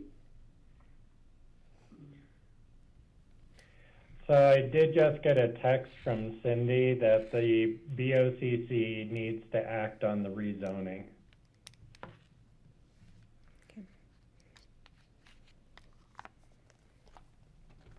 Stay tuned. What was I think it was continued that date, so we would have to do something on that date to continue it further or to act on it that date.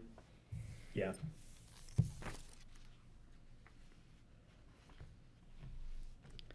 All right, any other future agenda items?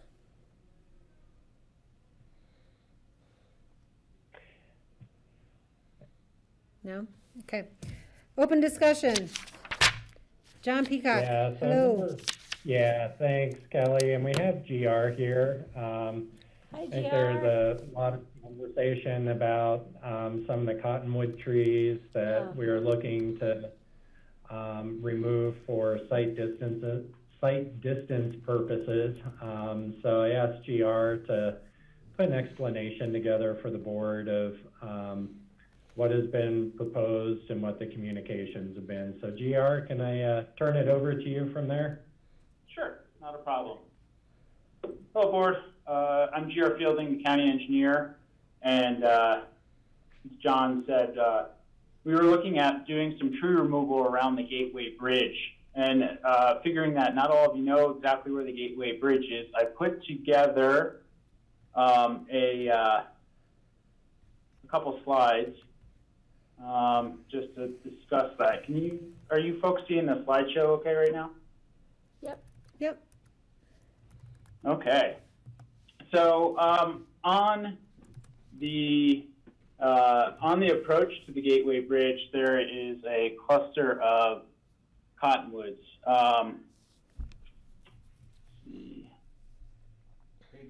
The Gateway Bridge is about 1.25 miles from State Highway 82, south of 82 on Snowmass Creek Road. To the bottom of the screen would be the T intersection. To the top of the screen on this map here would be State Highway 82. And you can see where the Snowmass Creek crosses there. There's about a 90-degree curve here, and in fact, it actually wraps back around a little bit to the west here. The issue that we're trying to solve is the site distance issue.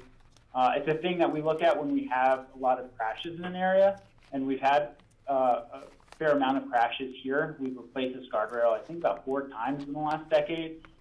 There's actually times where we've had it hit, gone out, assessed the damage, gotten an estimate to get it repaired, and it's gotten hit before we even got it repaired again. Right now, we're looking at a plan sheet that I had the planning engineer put together pretty briefly. And it just shows us a little bit this little wedge here, which would represent like your sight line from when you're driving up to the corner of the bridge. And really what it does is it exemplifies what you can see from this picture here. This shows a bit of the obstruction that we're discussing, and this is the group of cottonwoods that we were looking at taking some of. Initially, we were looking at taking a good deal of these couple clusters, but after talking to several of the caucus members and the neighbor that's immediately at a screen on the right here, Really what we were kind of starting to whittle it down to is just these few here, which would allow you to see all the way to the bridge.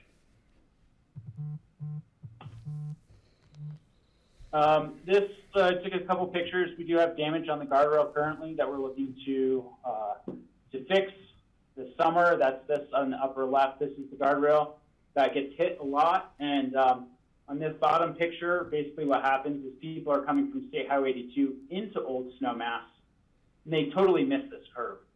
We have the curve signed appropriately, as appropriately as we can now. To add much more delineation to this area, we would need to increase the sight distance so you can see the next set of signs that would be appropriate. If we were to put more signs up now, you wouldn't see it until you were basically on top of them.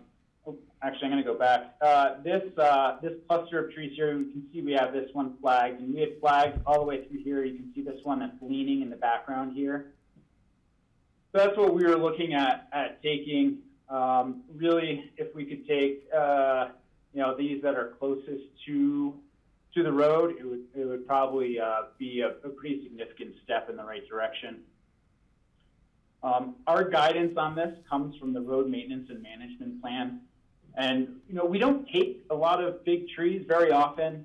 We did a project down in Redstone a couple of years ago in conjunction with Open Space. And we get a lot of permits in our department to look at, frankly, a lot of cottonwoods to be taken as they start to get towards the end of their life cycle and that sort of thing. But this is something that we look at very judiciously. So we take it very seriously, hence why we emailed the caucus to give them a heads up that we were looking at taking down some of these trees.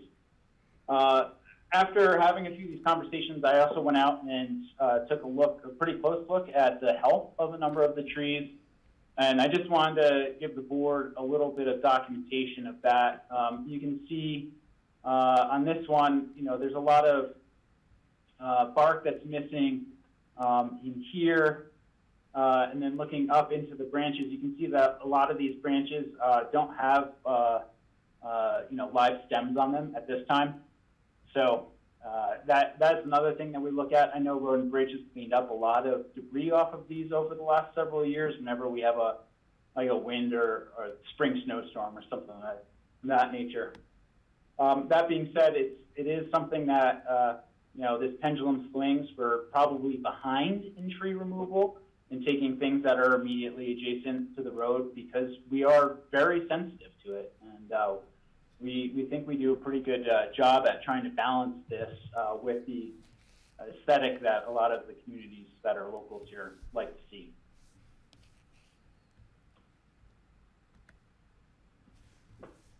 So that's what I have as far as slides, just to kind of show you where it's at. And, Okay, Steve, you have a question? Well, just more comments. Just so you all know, my wife Molly is on the caucus board. The caucus board has discussed this, and I don't think any one of them is in favor of removing all the trees that you originally proposed.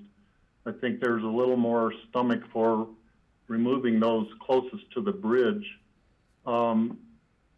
Really, the problem is that people are driving too fast on the road, and by removing the trees, they're just going to be able to see the bridge they are just about to run into sooner than later.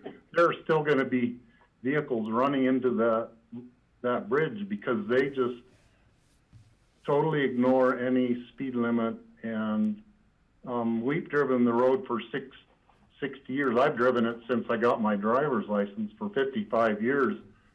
The bridge used to be much more at more of a right angle to the road. And the people who live up there never had trouble running into the bridge because everybody's familiar with the road. We didn't need signs. The caucus did ask for better signs because the signs don't really let people know that there's a narrow bridge ahead.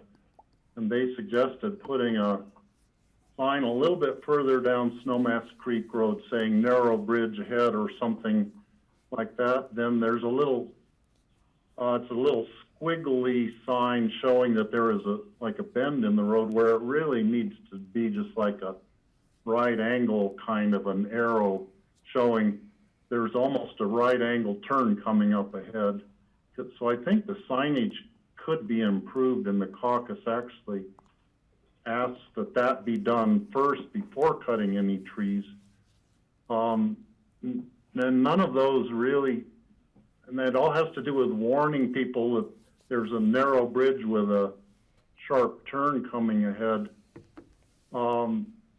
allowing them to see it a little sooner, and people are still going too fast, so they're gonna still be running into the bridge when there's snowy conditions. So I don't know how we deal with the speeding issue, but I tongue-in-cheek kind of said, let's just turn the road back into a dirt road, which is what it used to be, and people drove slower then. Nobody would want that to happen, I don't think, but I'm kind of at a loss how to have people slow down there. Francie, then Patty. I've read the letters, and I've also driven that road quite a few times. My cousin used to live up there, and I drove up there a lot. Somehow I managed to avoid wrecking into the bridge every time. I do think that it wouldn't be a bad idea to try different signage before we kill these trees, and put it off for a year with, somebody had written in and suggested possibly one of those little flashing lights, which probably the neighbor would hate also, but something to, just draw more attention to it before we relegate these trees to dust. Patty. Yeah, I agree pretty much with what Francie just said. I think we should clean up the signage and maybe clean up whatever looks like dead timber on the cottonwoods that could be even a greater hazard when the winds come up and it falls down. Because, where our years are getting windier. And that, some of those trees appear from the photos to be leaning at a pretty good angle. And it might be worth our time to have a arborist go out. Did you already do that, GR? We do that from time to time on these. We didn't because there's some significant health issues, and looking at the safety issue here as a whole, this is something that we do is increase sight lines as an operational matter. Just about every year, this is where we landed this year. But we can look at cleaning up signage. The signage we did look at initially, and again, to go back to an earlier point, some of the additional signage that we would add would be blocked in view by the trees to let people know where the curb is. As far as talking about mitigation of speed, really it comes down to a bit of enforcement, and that enforcement on the rural county roads is not a high priority typically for the sheriff's office. Whenever we have this conversation, I usually give Alex or someone over at the SO's office a call and say that we've had this discussion. Additionally, we ask the sheriff's office to deploy their speed trailer, which alerts drivers to what their speed is.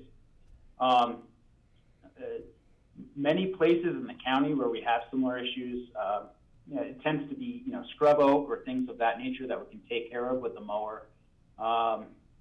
Here it's just a bit of some larger aging cottonwoods that we've identified. So well, I'm not suggesting adding more signage. I'm suggesting maybe better signage or cleaner, something. I kind of agree with one of the comments that was made is if people can see it, they might go faster. Then they're not going to be hesitant. What's around the corner. What's the lesser of all the evils? But if possible, it might be a good idea. That might make the caucus feel better too if we had an arborist come out and say, this one is going to fall over because it's leaning at this angle, and it's because they lose a lot of the root stability when they get big and they're right on the river there, and we know how cottonwoods can fall down. So that might be something you might want to think about. Thank you. Okay, thank you. Greg? Then Steve? Yeah, thanks for bringing this back to CR. Yeah, there certainly is a certain amount of anxiety back up in there about the thought of cutting the trees.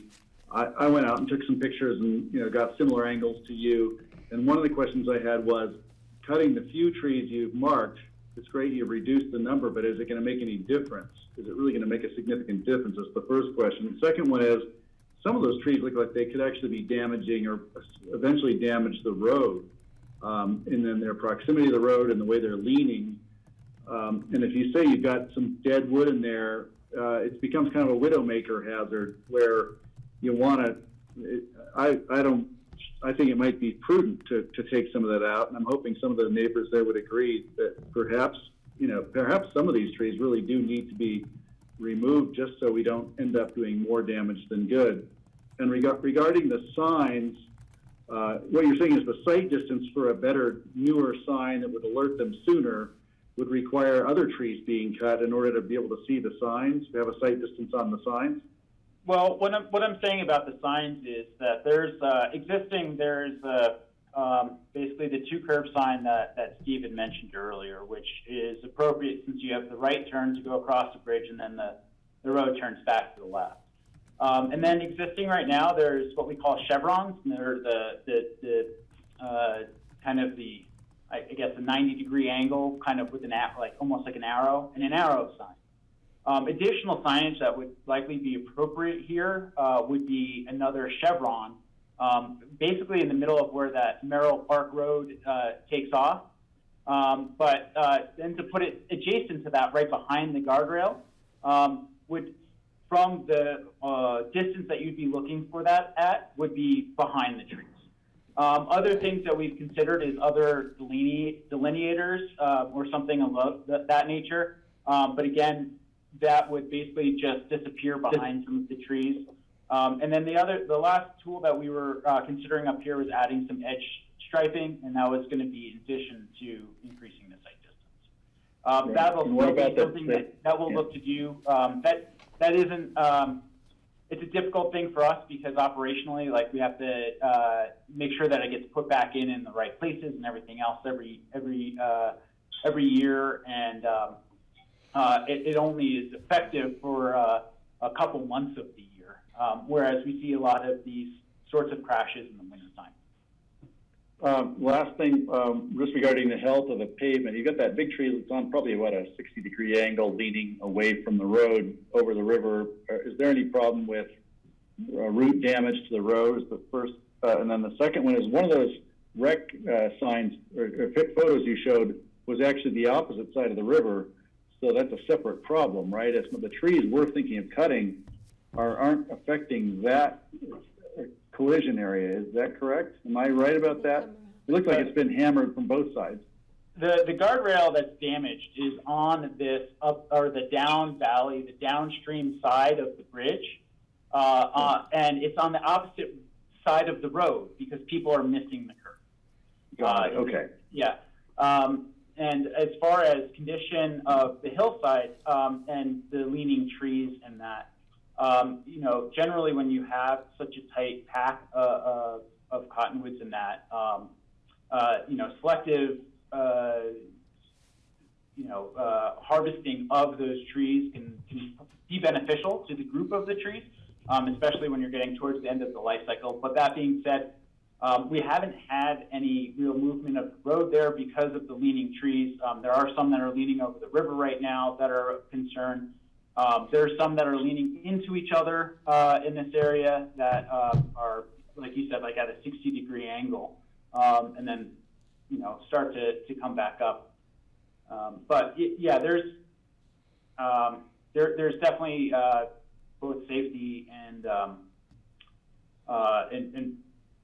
quite likely health benefits to the other trees there by doing some of the selective harvesting, but it's certainly not something that we can't take a different stab at.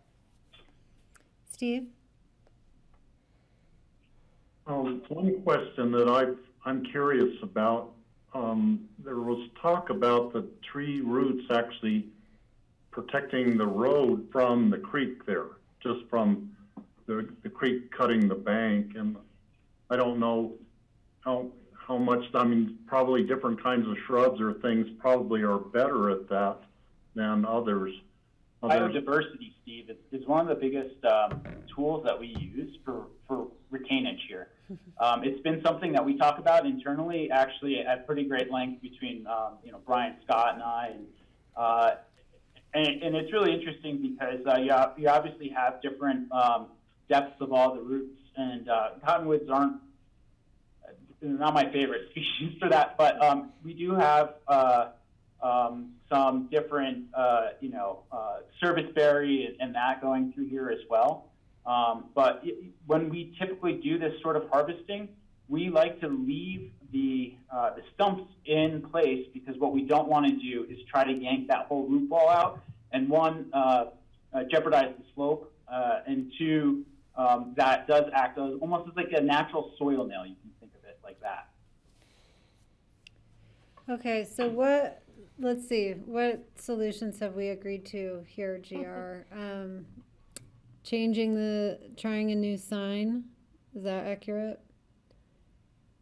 I want us to be able to communicate back clearly. Yeah, again, we can look at the signage and we can update it. I don't think it's going to be any sort of monumental change.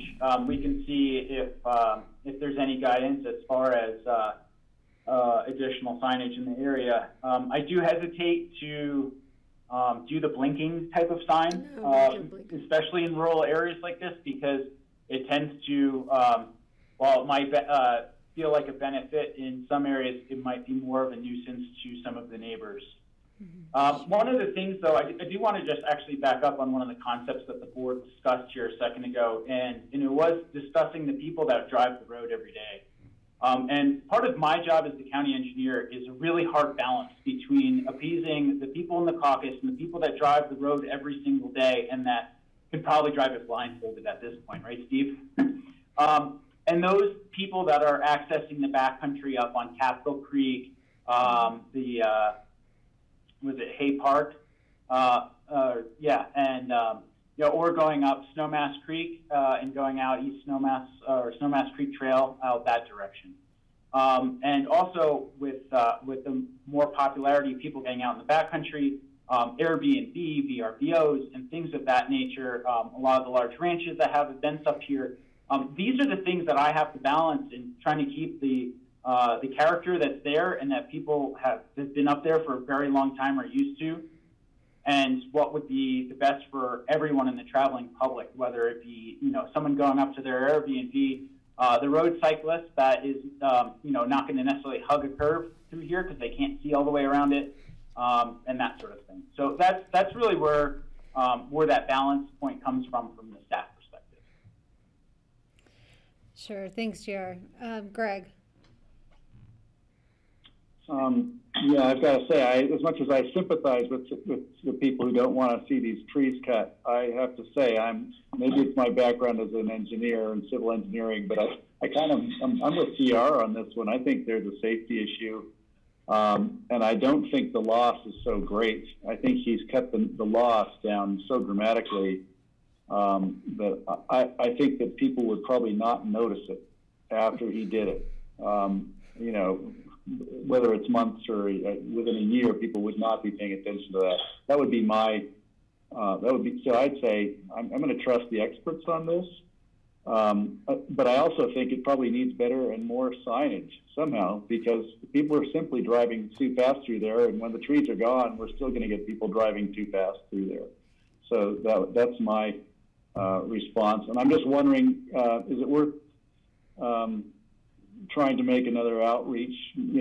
Perhaps we put it off for a month or so and put some speed traps in there with your flashing light, for instance, and say, folks, this is the problem we're trying to solve. And maybe there's some community outreach that could help bring them around so it doesn't become such a contentious issue. I was concerned Michael Kinsley was going to climb one of those trees and sit in it for days on end. I don't want it to come to that. He's an elderly gentleman. I do. Thank you. Arborist. I think we should have an arborist go look. Okay, Greg, I'm not sure we have consensus around your decisions, your proposals here, and you continue to surprise me, Mr. Postman. So I do want to say, you know, there's been a recommendation for an arborist to really get a sense of how healthy or not healthy the trees are. There's this recommendation to put a different sign, not additional signs, a different sign, to see if that helps and to assess it for a year. That sounds to me like there might be more support for those two. What else am I missing? Steve? This would depend on what time of year the bridges run into. I'm presuming it's during the winter time mostly, but GR probably knows better than me. Do people run into that in the summertime also, or is it just when the road is slippery? And so if it is just in the winter time when the road is slippery, just more cinders on the road right there could help alleviate the problem. Into the road. It has been several times during the winter that I know of, but I don't think it's exclusive to the winter. One of the things that I always caution about is in the operational practice of saying, hey, let's put a little bit more salt and sand. While in general, yes, that can help alleviate some of the issue. The issue is that they can't see it end traction in that sort of instance, and we can try to keep after the traction thing. But honestly, that's a operational thing that each plow driver, while we're try to be as consistent as possible, I don't want that to be something that people depend on to be able to get around the curve. With the suggestion of the arborist, we have engaged those folks a number of times on these sorts of issues. So that is a pretty easy thing for us to do, is get out there and take a look at it with an arborist. And I just got a text that it was hit last fall, so not in the winter. I think getting the arborist out there, I think we can take a professional look. I can brush up on my silviculture and dendrology classes that I had to take in college. We're all learning expertise today, GR. Boy, are we. Let me tell you. Okay, so next. I'm still not sure we're clear here. GR, are you clear? Because it's getting late and I'm getting tired. But basically, what I'm clear on is I'll bring it back after I talk to a few folks, and we'll take a look at the signage. Great, okay. Thank you. Perfect. Take care of that knee. Thank you. Thanks. Okay, other open discussion items? Nothing that can't wait, Kelly. Nothing that can't wait. Anyone else? Any burning? Oh, if I could, Kelly? Yes. A question was asked earlier. Francie asked how many residents were in Brush Creek, and I just got a text from their metro manager. He said the area of the caucus would cover Brush Creek, Pioneer Springs, private properties along Brush Creek Road adjacent to the Park and Ride, plus City of Aspen's and Piston open space property. So there's approximately 150 residential units, assuming about 500 people would be represented by this caucus, is what they're estimating. That's just your caucus question. Thank you so much. That'd be a lot of corn to boil, right, Steve? That's more than I thought. Anything else? All right, well, we will see each other all tomorrow at noon for our regular meeting. Thank you, everyone, and thank you, Andrew, for the Zoom and for Grassroots. Thanks. Good to see you. Good evening. Thanks, Amy. Okay. Thank you.